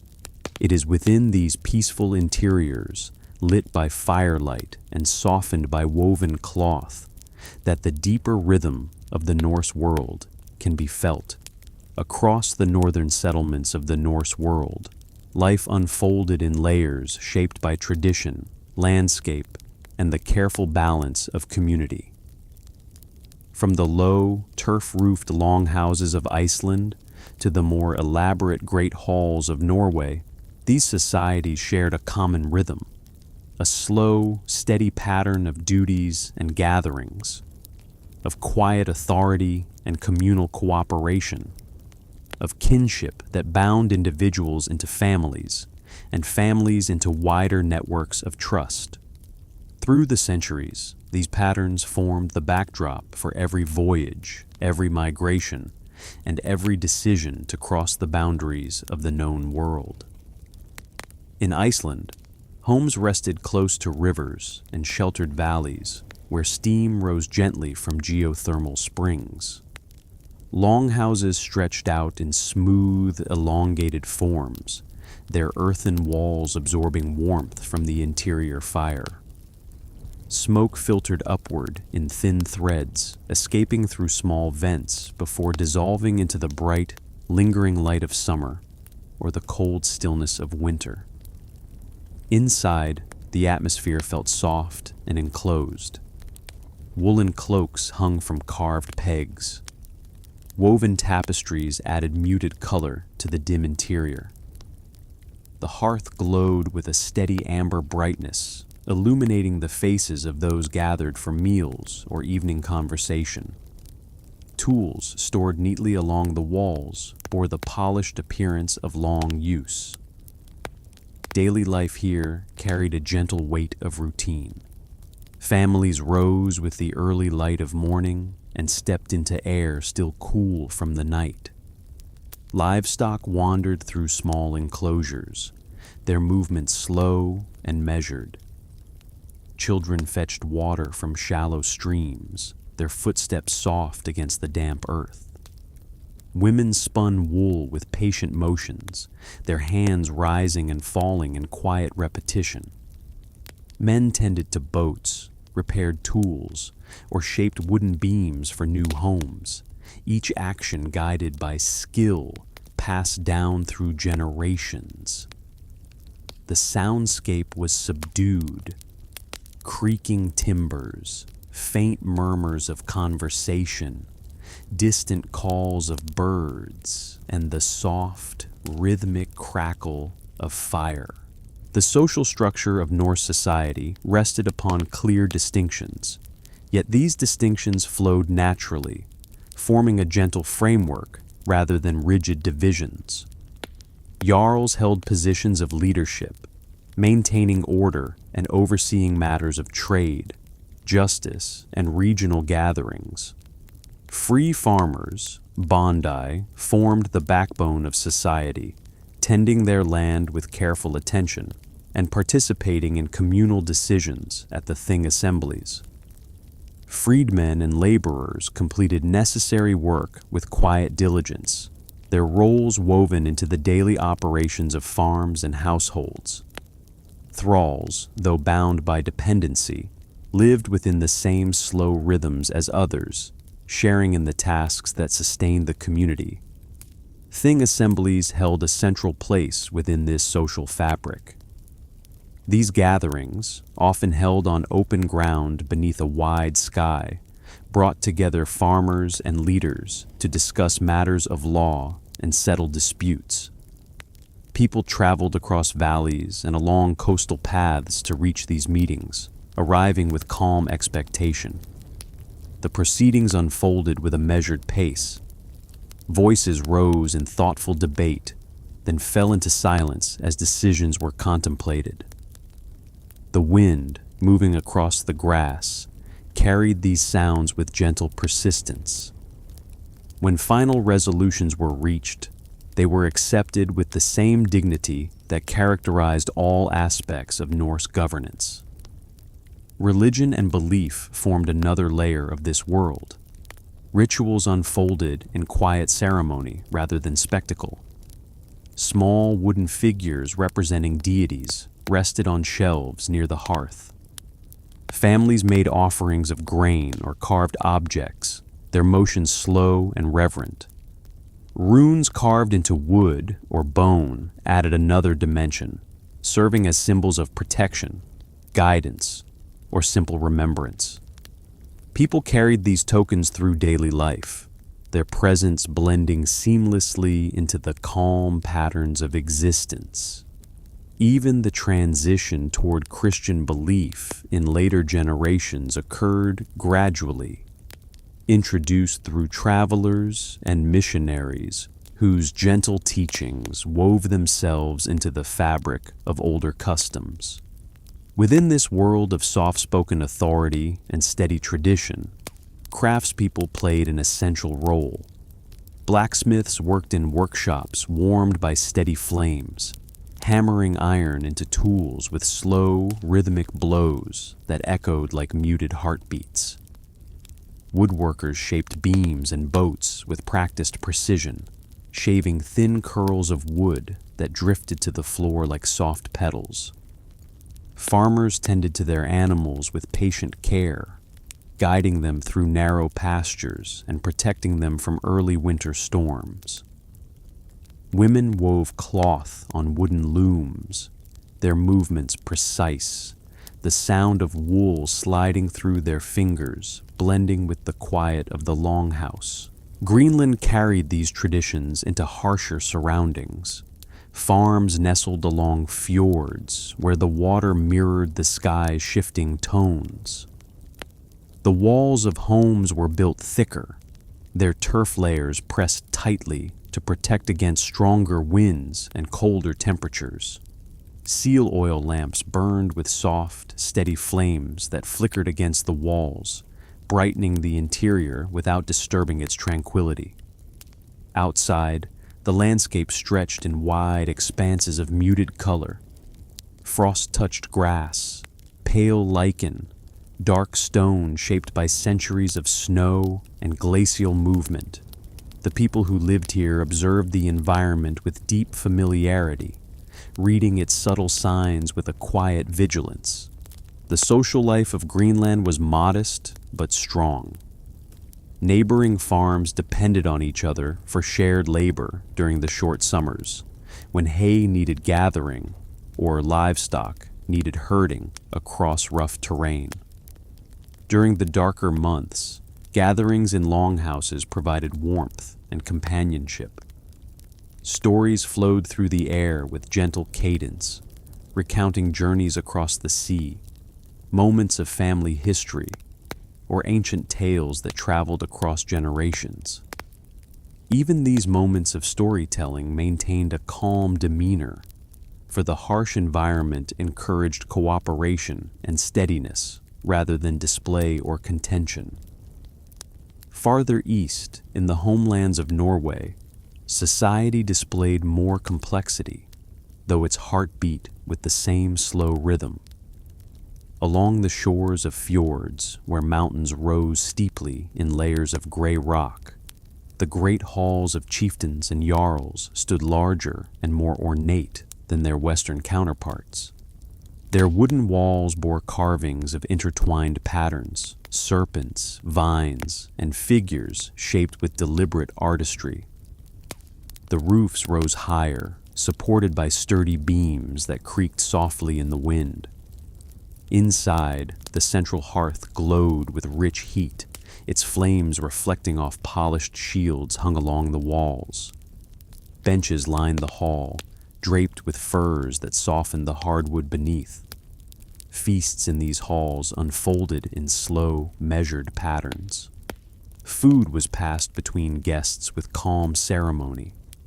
Skalds recited verses in steady tones, their voices rising and falling like waves along a distant shore. Chieftains listened with quiet dignity, their expressions thoughtful, their gestures restrained. Even moments of decision carried a sense of contemplative weight. Discussions of law, of trade agreements, or of disputes between families unfolded without haste, shaped by a deep respect for tradition and fairness. Skalds, the keepers of story and memory, traveled between settlements, carrying news and recitations shaped by tradition. Their voices moved with the same deliberate cadence found throughout Norse life. Poems flowing in long, steady lines, stories unfolding without haste. Through these recitations, people learned of distant places, ancient ancestors, and the slow turning of history. These stories became the threads that tied communities to their past and guided their understanding of the world. This rich, layered society formed the backdrop against which the voyages to Vinland took place. Every tool carried across the ocean, every decision made on the distant shores, every quiet observation recorded in memory was shaped by the homes left behind. The longhouses of Iceland, the farms of Greenland, and the halls of Norway were not simply structures. They were vessels of identity, repositories of tradition, places where values were passed gently between generations. And so, when Norse explorers stepped onto the shores of North America, they brought with them not just the physical tools of survival, but the deeper architecture of their world. The sense of order forged in things, the patience learned from long winters, the quiet cooperation fostered in communal farms, the stories that shaped their understanding of distant horizons, and the steady belief that movement through the world could be guided by calm observation. In Vinland, the structures they built echoed their homes: curved hall walls, centered hearths, quiet workspaces. Their temporary presence held the same serenity found in Icelandic valleys or Greenlandic fjords. Even their departure followed the same gentle logic. Their time in Vinland became not an expansion of territory, but an extension of a world carried within them. A world built upon slow rhythms, communal strength, and the understated dignity that marked every corner of Norse life. Beyond the visible structure of longhouses and halls, the Norse carried an interior world shaped by rituals of quiet meaning, gestures that repeated across generations with unbroken calm. In the dim hours before dawn, some households placed simple offerings near the hearth: pieces of bread, small wooden carvings, or smooth stones collected during seasonal journeys. These tokens rested in silence, their presence less an act of worship than a tranquil affirmation of continuity, an acknowledgement of forces that shape the cycles of weather, fortune, and time. The smoke from early morning fires drifted upward in slow spirals, carrying faint scents of dried herbs that families used to bless the turning of each season. Festivals, though more lively in memory than in practice, unfolded with a gentle steadiness rather than exuberant celebration. When midwinter arrived in Iceland or Norway, families gathered in the longhouses, the air thick with warmth and the quiet aroma of roasted meat. The flicker of torchlight illuminated carved pillars and woven cloth, casting soft shadows across the interior. People sat close together on benches draped in fur, exchanging simple gifts, practical tools, small carvings, or bundles of wool, offered with modest smiles. Skalds recited old tales, but even these recitations maintained the slow, measured cadence that matched the nature of the gathering. The energy of these moments never spilled beyond the walls. It remained contained, soft, and comforting, shaped by the winter world that pressed quietly against the longhouse exterior. In Norway's great halls, gatherings held for regional leaders bore the same undercurrent of restraint. Decisions did not arrive suddenly. They emerged after long discussions where voices rose and fell with gentle decorum. Elders listened with thoughtful stillness, pausing often to consider the implications of each suggestion. Younger members of the assembly waited patiently for their turns, their expressions attentive. Even disagreements unfolded in a subdued manner. Hands rested calmly on wooden tables, and words moved through the air with steady clarity rather than force. Outside, the slow rhythm of waves against the fjord echoed the deliberations within, reinforcing the natural sense of order that guided these gatherings. Rituals connected to the sea held particular significance, for water shaped every aspect of Norse existence. Before voyages, small ceremonies unfolded at the water's edge. Families touched the hull of the boat with open palms, leaving the faint warmth of their presence on the wood. A quiet prayer or whispered poem sometimes accompanied this gesture, soft words carried away by the wind almost as soon as they were spoken. The sea responded with its own voice, the steady hush of waves sliding over stone, a reminder of the vastness that awaited. When the boats finally drifted away from shore, the watchers did not shout farewells. They simply stood in calm silence, observing the slow shrinking of the vessels as they merged into the horizon's muted line. Daily life among the upper classes was shaped not by luxury, but by the responsibility of maintaining stability. Jarls traveled between settlements to settle disputes and ensure that communities remained connected across the wide stretches of land and sea. These journeys unfolded without haste. Horses moved at steady pace along narrow trails. Crews rowed longboats across calm fjords, their oars dipping rhythmically into the water. When a jarl approached a settlement, there was no sudden excitement. Residents prepared quietly, sweeping the entryway, tending the hearth, arranging benches, so that the gathering could proceed with dignity.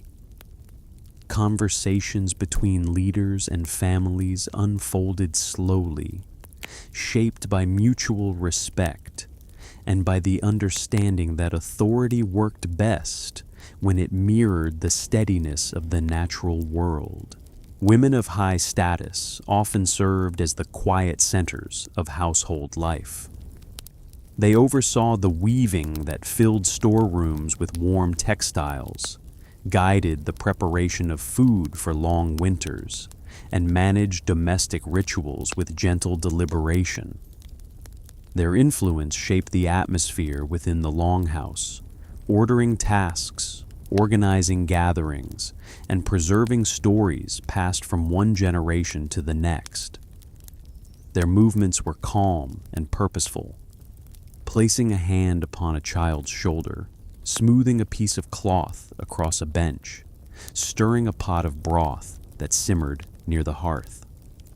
Even their voices contributed to the tranquility of the home, rising and falling with a soothing steadiness that matched the hum of the fire. Children grew within this environment of soft order. Their days were filled with small tasks and slow discoveries, learning how to hold a tool, how to read the clouds that hinted at coming weather, how to listen for the shift of wind through grass that signaled changes in the seasons. Their play unfolded near the longhouse, quiet and simple, shaped by carved wooden animals or smooth stones collected from riverbeds.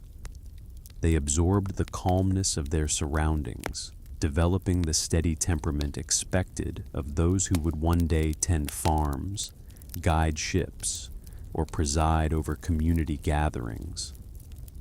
Craftspeople continued their work in this atmosphere of unspoken calm.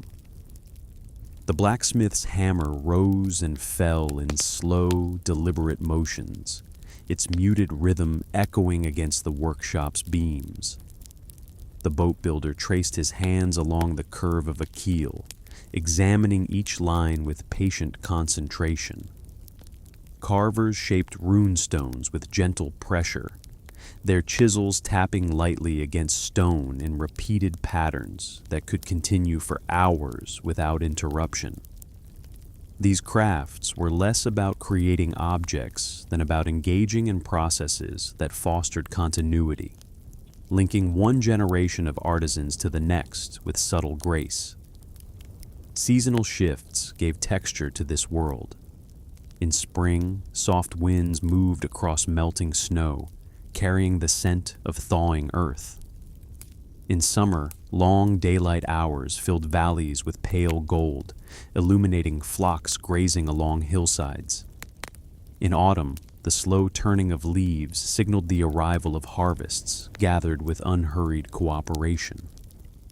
Winter, with its muted palette of whites and grays, brought communities inward, drawing families close to the hearth where warmth, story, and quiet companionship provided refuge from the cold. No matter the season, the Norse sense of social order remained grounded in balance. Their hierarchy was not a rigid ladder, but a gently interwoven network where the roles of leaders, farmers, laborers, and craftspeople formed a cohesive whole. Each contributed to the stability of the community, and each relied on others in ways that reinforced the need for patience and cooperation. Even across the ocean, in distant settlements like Greenland, this sense of interconnectedness endured, preserved through ritual, memory, and the shared rhythm of life. This slow, enduring world traveled with the Norse wherever they ventured.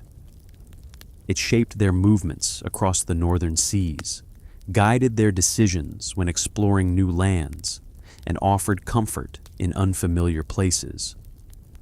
Every longhouse built in distant regions, every temporary hearth lit in Vinland, carried echoes of the social structures that shaped their home lives. Even when facing unknown landscapes, they remained anchored by the traditions they carried within, traditions woven into daily routines, into the walls of their homes, and into the calm gestures that marked their place in the world. Their society existed not as a collection of dramatic events, but as a continuous flow of gentle practices and roles, each part moving at the pace of the seasons and the sea. Understanding these quiet structures allows the world of Vinland to be seen not merely as an isolated chapter, but as a natural extension of a civilization defined by stillness, cooperation, and profound respect for the rhythms that shaped their lives. As the calm rhythms of Norse society settled into place, its longhouses warmed by slow fires, its councils guided by steady voices, its craftsmen shaping wood and iron with patient hands, a gentle pattern emerged between the homes they built and the distant horizons they crossed. The world they carried with them did not remain fixed to one shoreline. It extended outward, following the broad sweeps of the Northern Ocean, moving across quiet fjords, drifting along the cold edges of Greenlandic bays, and eventually tracing the long arc of the sea toward lands where spruce forests met unfamiliar coastlines. The same slow breath of the wind that moved through Icelandic valleys also touched the sails of ships traveling west.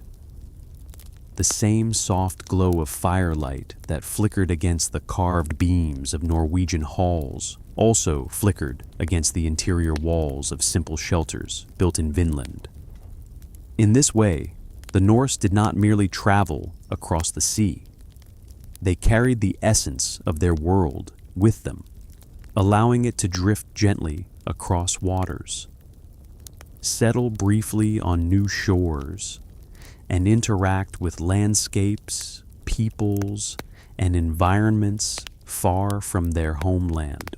It is within this movement, this quiet exchange between familiar and distant places, that the broader story of Norse trade, drift, and subtle contact unfolds.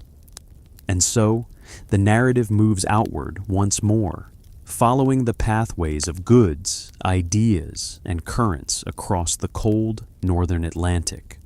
Across the wide expanse of the North Atlantic, long before maps traced the shapes of continents, and long before written histories labeled distant shores, a quiet network of movement linked Norway, Iceland, Greenland, and the lands farther west. These movements did not form empires or grand trade routes. They unfolded like soft currents beneath the surface of the sea, steady, subtle, and shaped by the rhythms of wind and tide more than by human intention. The Norse lived within this network as part of its natural flow, sending boats across narrow channels and vast distances alike, guided by knowledge passed down through generations and by the steady patience that defined their relationship with the ocean. The sea served as both road and companion. Along the coast of Norway, water stretched inward through deep fjords where mountains rose like silent guardians. Boats drifted along these sheltered waterways, carrying wool, carved wood, iron tools, and small crafted objects. Their hulls cut gently through the surface, leaving slow ripples that spread outward until they disappeared against the rocky shore. The sound of oars dipping rhythmically into the water echoed softly beneath overhanging cliffs, creating a steady music that matched the calm pace of life within nearby settlements. When these boats traveled outward from Norway, they entered open waters where clouds moved in endless formation above the sea. Sailors read the horizon with careful attention, watching the shapes of waves, the flight of birds, and the drifting of seaweed. These signs revealed subtle information about weather and distance, guiding crews forward with a confidence grounded in experience rather than urgency. The boats carried goods outward from the homeland, iron nails forged by blacksmiths, woven sails made from sturdy wool, carved objects shaped by practiced hands, each item representing a quiet connection between communities separated by long stretches of water. Upon reaching Iceland, these goods joined the resources produced by the island's own farms and workshops. Iceland's landscape, defined by volcanic earth and geothermal warmth, created a unique environment where settlers raised sheep, cultivated hardy crops, and shaped objects from bone, stone, and driftwood. The people exchanged news with arriving traders, speaking in calm voices about weather patterns, seasonal harvests, and family developments. Items passed between hands. Yarn spun from thick fleece, soapstone vessels, dried fish preserved in cold winds. Some goods remained in Iceland, while others continued westward across the sea. Greenland formed the next link in this quiet chain. Farms nestled along narrow fjords produced limited but valuable resources. Walrus ivory carved with steady precision, hides softened by cold air, and furs gathered by those who ventured across icy terrain. Boats arriving from Iceland brought wood, metal, and stories from the homelands. Boats departing Greenland carried goods sought by distant markets, their holds filled with items shaped slowly and patiently over the course of seasons. The rhythm of trade between Iceland and Greenland did not follow strict schedules. It moved according to weather, availability, and the calm negotiations between families connected by kinship or long acquaintance. The journey farther west, toward the lands later called Helluland, Markland, and Vinland, extended this pattern into new terrain. These voyages were not constant or widespread. They occurred in small moments, when conditions allowed, when curiosity persisted, or when practical needs encouraged exploration. Boats approached the coast of Baffin Island or Labrador with the same measured pace that guided all Norse travel. Sailors observed cliffs rising from the water, beaches lying quiet beneath the sky, and forests thick with timber that could be gathered carefully and carried home. Trade with indigenous peoples likely unfolded in subtle exchanges rather than grand encounters. On certain coasts, small groups may have approached each other with caution, watching from a distance before closing the space between them. The Norse carried simple goods, iron blades, carved ornaments, woven rope. Indigenous communities may have offered furs, carved tools, or small crafted objects made from bone or stone. These exchanges, if they occurred, happened quietly, accompanied by gestures rather than shared language. The atmosphere would have remained calm, shaped by mutual respect and the natural uncertainty of meeting those from distant places. In some regions, the Norse found goods carried not by people, but by the sea itself. Driftwood, caught in long currents flowing west to east across the Arctic, washed ashore in Greenland where trees did not grow. This wood, shaped by storms far from Norse settlements, became part of daily life. Fuel for fires, beams for longhouses, frames for boats. The people who gathered these pieces understood their origins not through maps, but through intuition, recognizing the soft textures of distant forests in the smooth surfaces of logs resting on their beaches. In this way, the ocean connected lands that never exchanged words or direct trade, forging links through natural forces rather than human intention. The movement of stories paralleled the movement of goods. Sailors returning from long voyages shared accounts of landscapes touched by warmer air, of coastlines lined with wide rivers, of distant forests where tall trees swayed in gentle breezes. These stories spread slowly across settlements, carried from longhouse to longhouse, drifting through winter evenings with the same calm tone as other tales of family history and seasonal change. They were spoken without embellishment, offered simply as observations of the world that lay beyond the familiar horizon. Some of these stories described encounters with indigenous communities whose presence shaped the understanding of distant lands. These accounts did not emphasize conflict. They described cautious interactions, peaceful exchanges, or distant sightings of people moving along the shore or traveling in skin boats across calm inlets. The Norse who witnessed these moments likely returned with quiet reflections rather than dramatic conclusions, shaping their narratives with the same understatement that marked every part of their culture. Storms played their own role in this network of movement. Sudden shifts in weather could carry boats far from their intended routes, depositing them near unfamiliar coasts before clearer skies allowed them to turn homeward. These unplanned landings provided additional glimpses into the geography of the Western world. Sailors observed currents flowing around headlands, the shapes of river mouths, and the behavior of wildlife along the shore. They carried these details home as naturally as they carried timber or furs, adding to the collective understanding of distant places. The gradual cooling of the climate placed new pressures on these connections. As centuries passed, Greenland faced shorter summers, harsher winters, and increasing difficulty in raising livestock. Trade voyages became less frequent, not through sudden decline, but through the gentle narrowing of opportunity. Families turned inward, focusing on the maintenance of their farms and the preservation of local resources.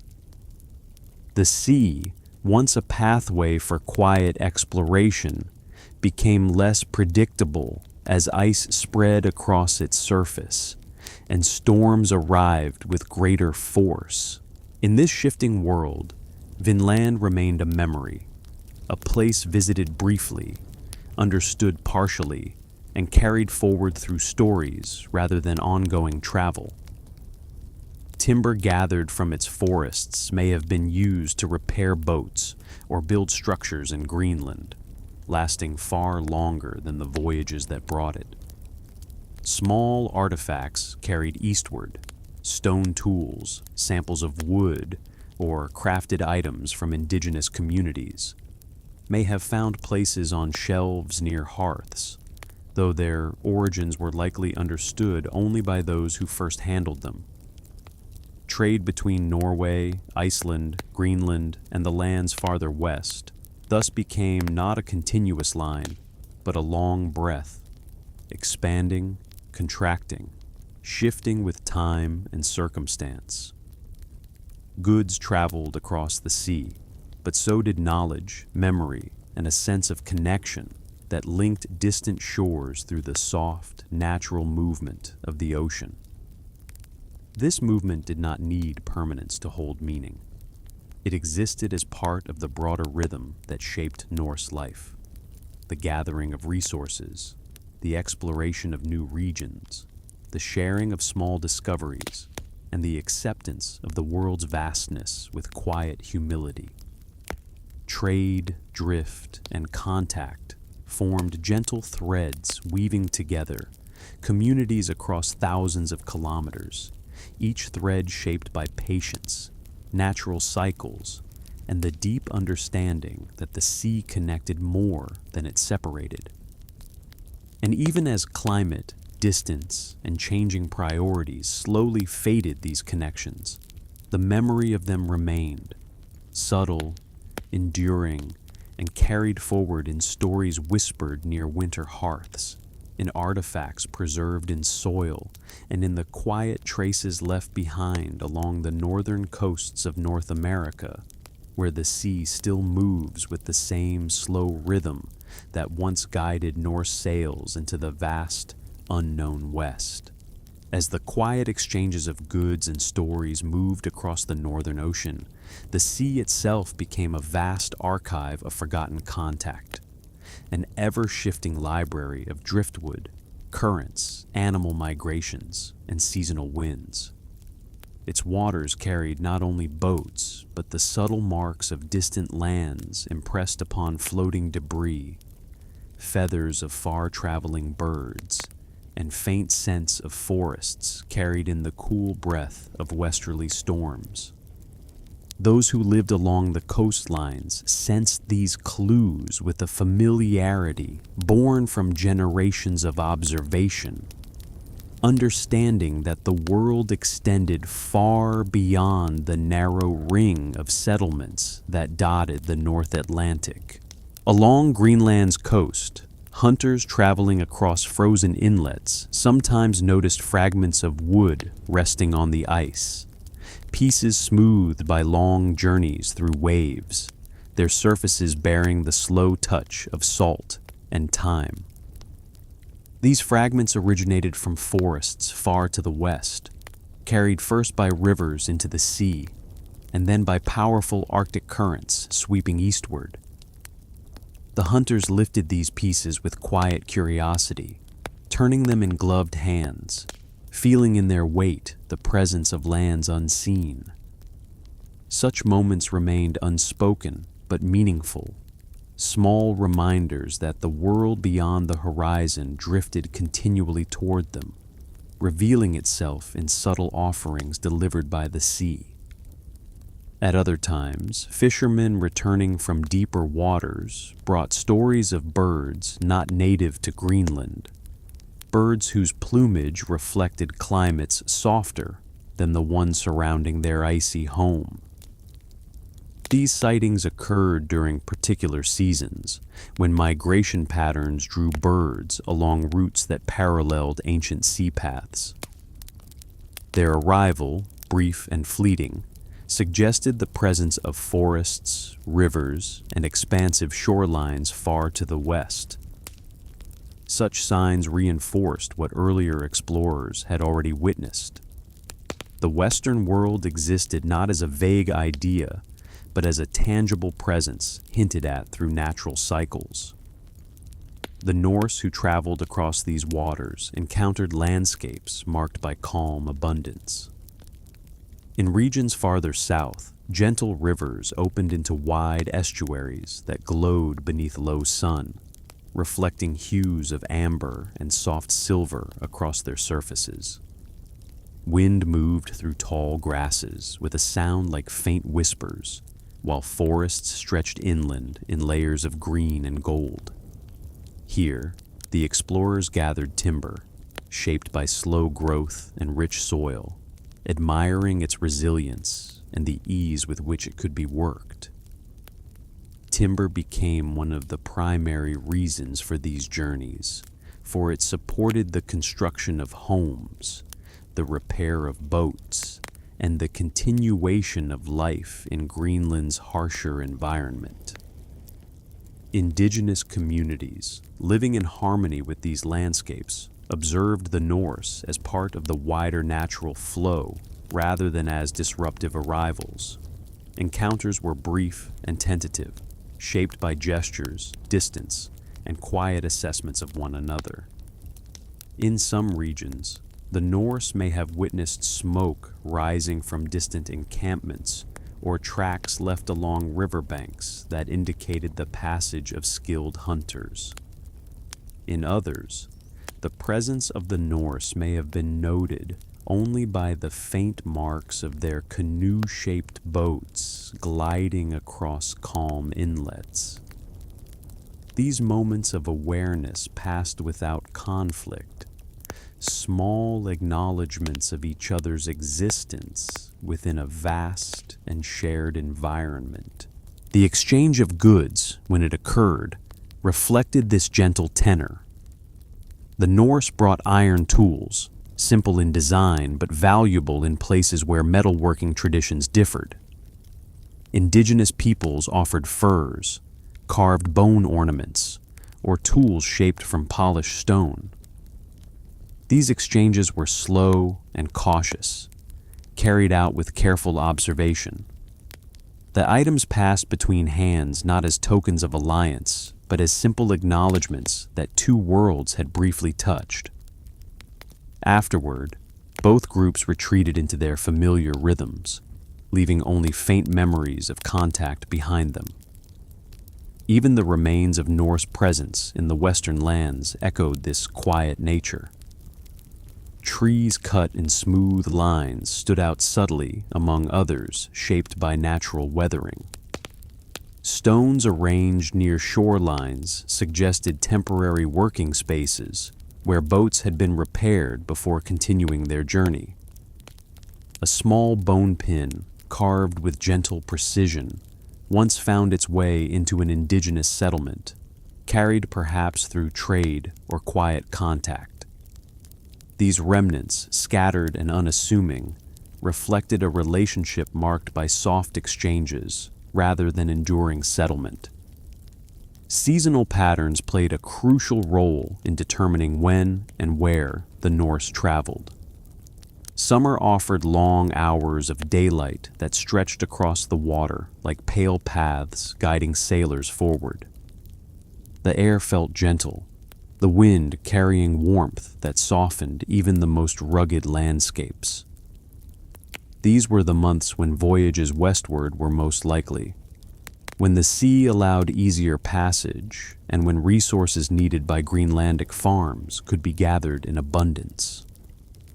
Winter, with its deep cold and long darkness, encouraged communities to withdraw inward, focusing on survival and preserving what had been collected during the brighter months. Gradually, the shifting climate altered these rhythms. Storms grew stronger and more frequent. Ice spread farther from the northern coasts, creating unpredictable passages that challenged even experienced sailors.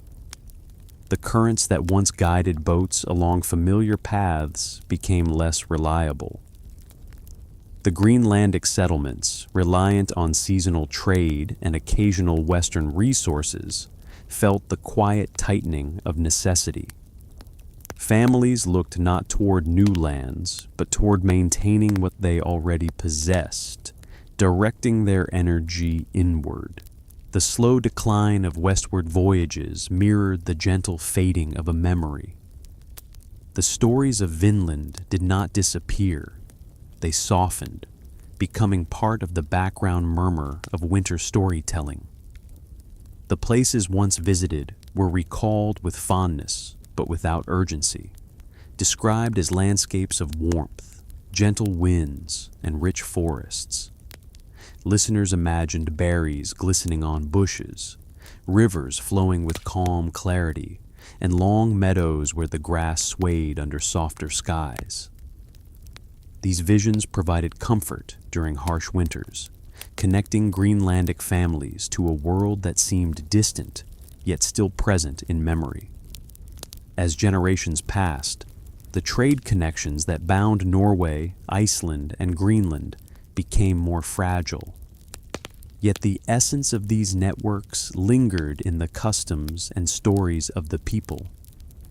A child in Iceland might hold a carved piece of driftwood that originated from a tree felled near the mouth of a river thousands of kilometers to the west.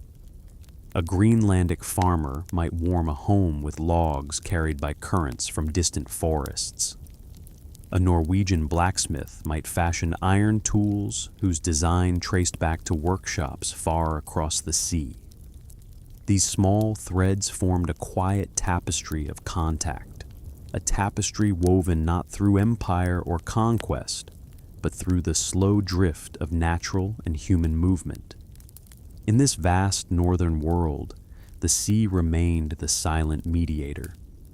It carried goods without judgment, stories without embellishment, memories without sound. Its waters moved in continuous, unbroken cycles, touching each shoreline with equal gentleness. And through these movements, the Norse presence in the western lands remained alive, not in monuments or settlements, but in the soft imprints woven into the currents, the winds, and the drifting traces that still travel from one coastline to another.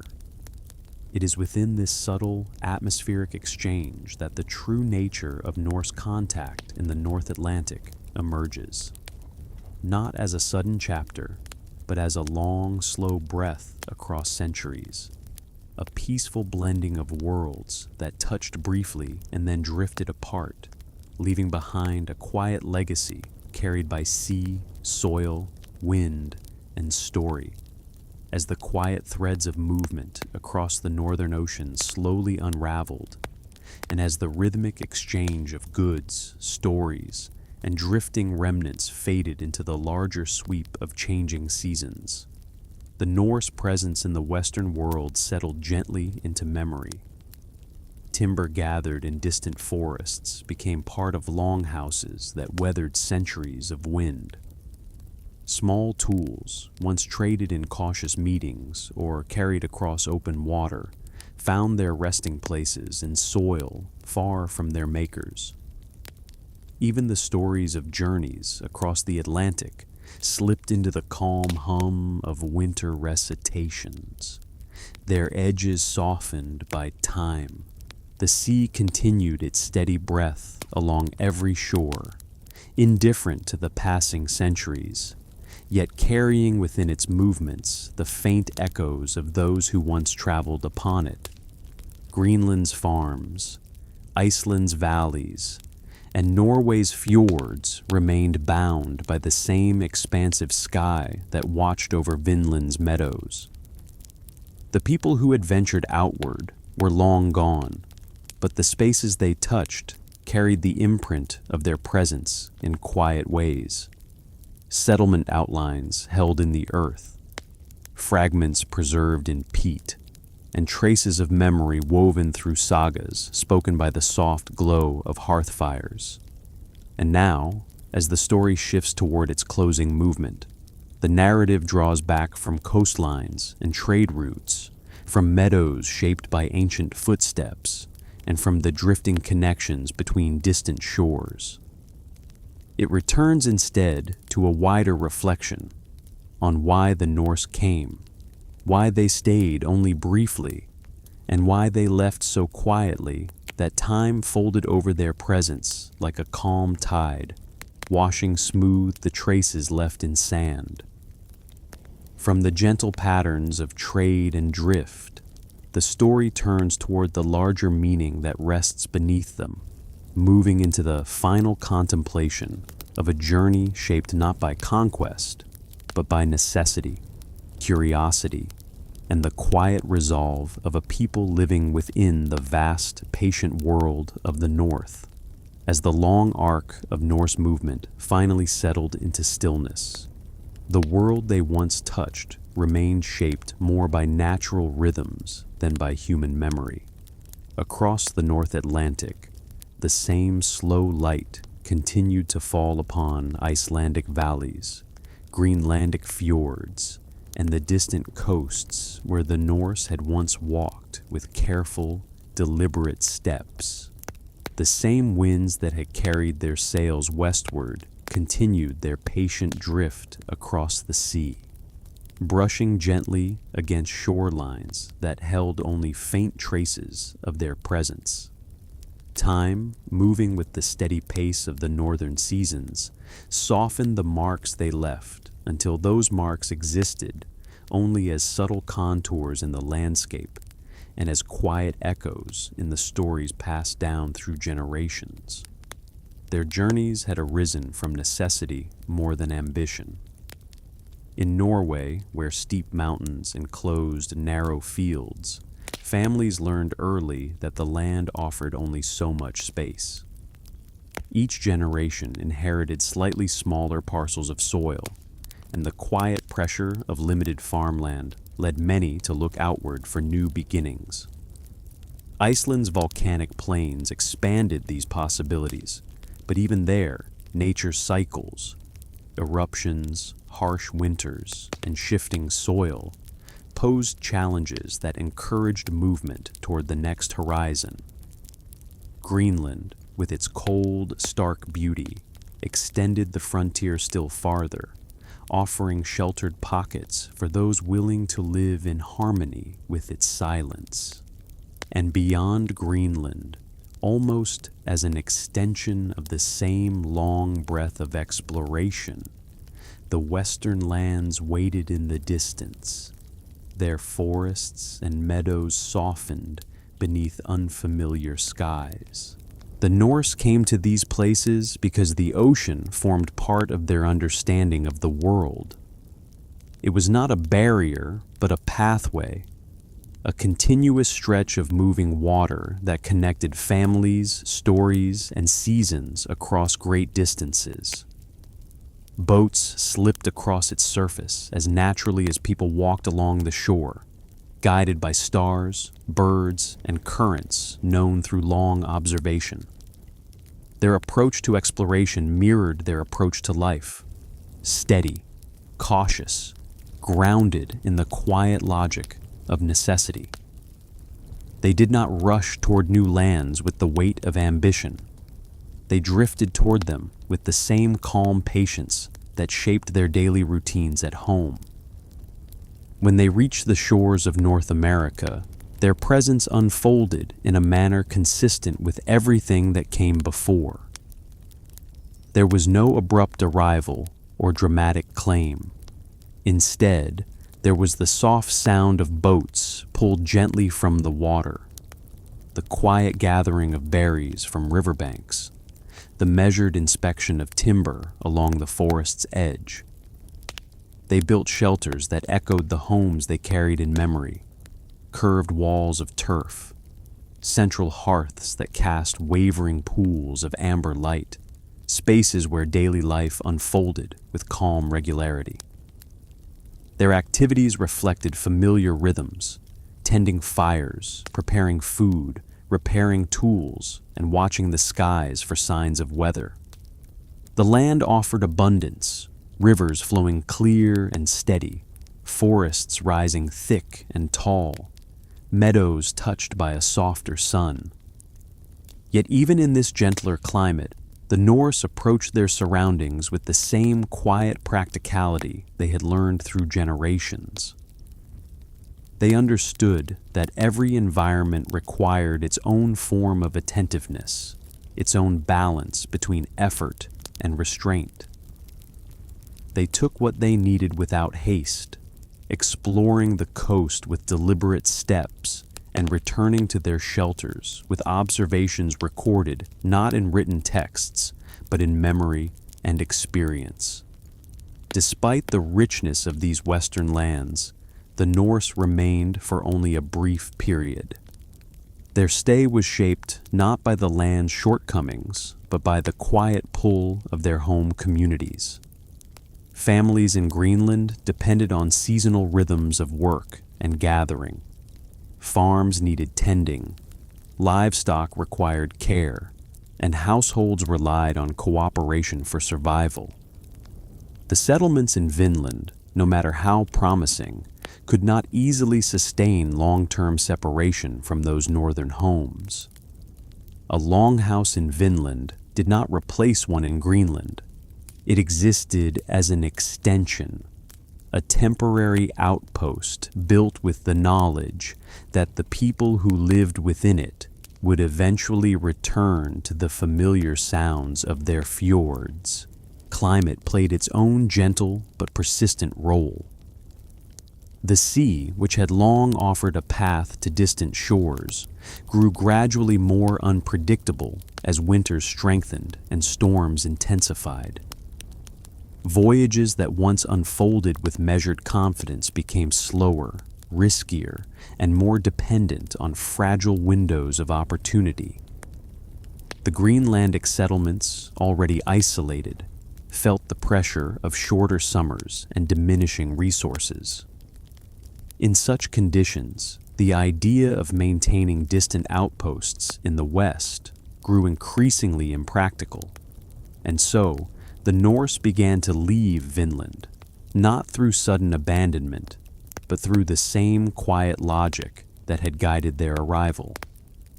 One season, a group returned home with timber and stories, intending to come again. Another season, the journey became more difficult, the weather less forgiving. A few years later, attention turned inward, toward the needs of the community and the rhythms of survival. Eventually, the shelters they built in Vinland were left empty, their turf walls settling gently into the earth, their hearths cooling beneath layers of fallen leaves. The departure carried no ceremony, no markers of finality. It occurred in the natural course of life, shaped by the slow turning of circumstances and the gentle shift of priorities. As the people left, the land absorbed the quiet of their absence with the same calm it had offered during their presence. Grass grew over the outlines of their homes. Trees continued their slow sway in the wind. Birds moved along the coast in familiar patterns, unaltered by the brief human footprint that had touched the ground. Yet the memory of Vinland remained. It lived in the sagas as soft impressions, descriptions of rivers, forests, and meadows that lingered in the collective imagination. These accounts traveled through winter stories, spoken in longhouses warmed by firelight. Listeners heard about lands where grapes grew wild, where timber stood tall, and where the air felt milder than in Greenland. These stories were not recited with longing, but with quiet wonder, acknowledging the vastness of the world and the gentle curiosity that had led their ancestors across unfamiliar seas. In Greenland, the memory of the West became intertwined with the community's identity. Families recalled those who had explored the distant coasts, their journeys framed not as heroic expeditions, but as calm extensions of the same resilience required to live in the northern world. The stories became part of the local rhythm, told softly during long nights, remembered in moments of reflection, carried forward by each generation as a reminder of the continuity between past and present. Long after the final voyages ceased, the Norse presence in North America persisted in subtle traces preserved by the land itself. Hearthstones, once warmed by gentle flames, lay hidden beneath layers of soil. Fragments of wood shaped by careful hands remained protected by peat. Slag from iron production rested in quiet mounds, silently marking the presence of those who once worked metal near the forest's edge.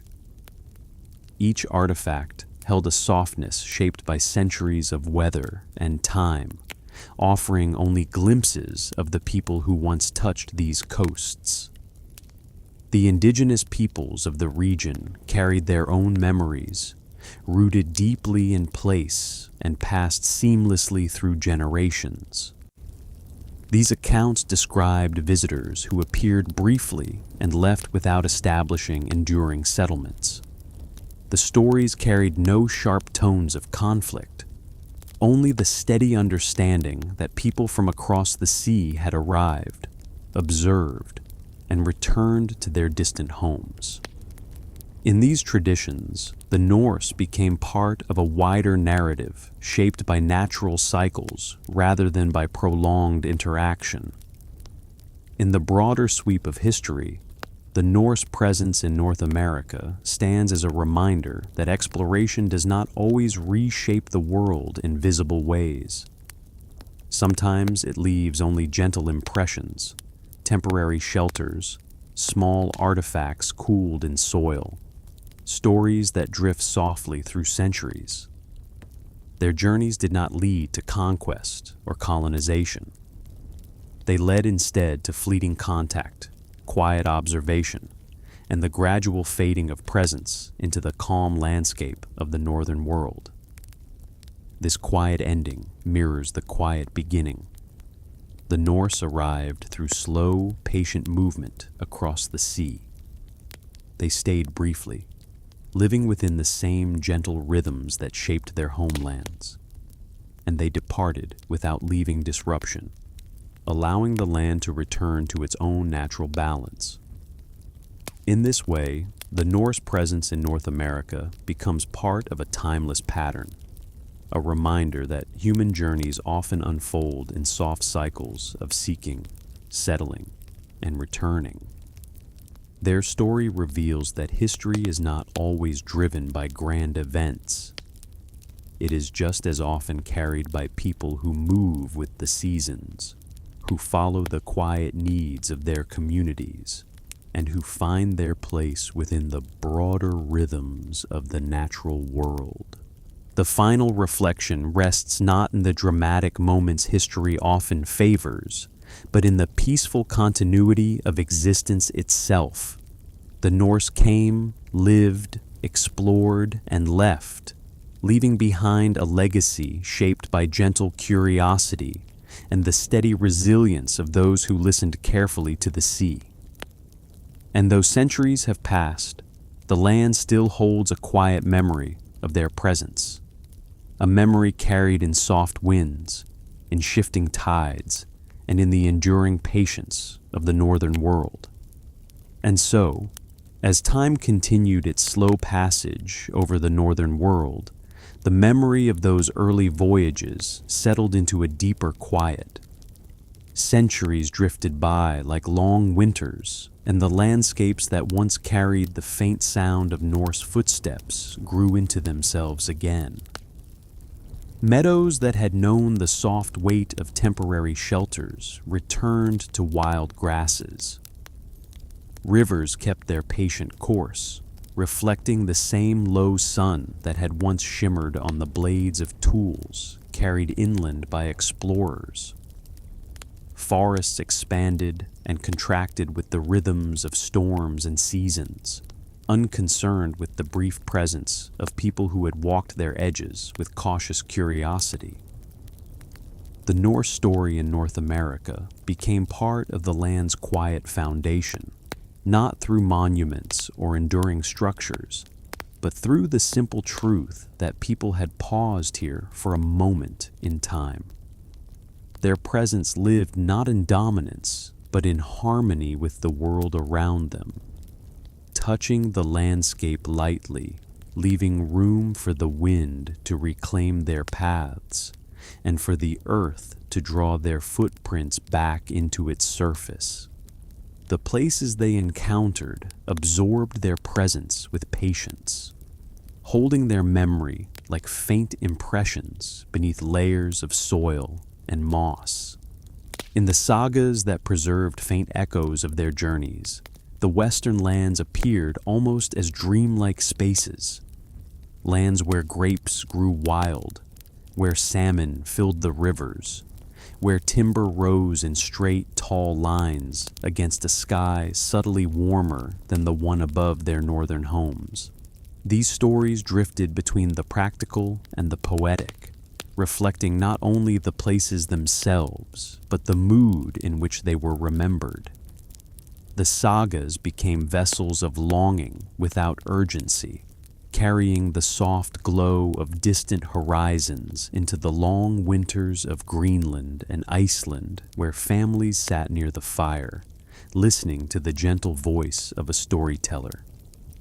Over generations, these stories blended into a wider understanding of the world, forming an arc of exploration not defined by conquest, but by quiet expansion. People heard them and understood that the world extended far beyond the boundaries of their farms and fjords. They knew that their ancestors had seen other forests, other river mouths, other shorelines touched by the same sun that illuminated their own.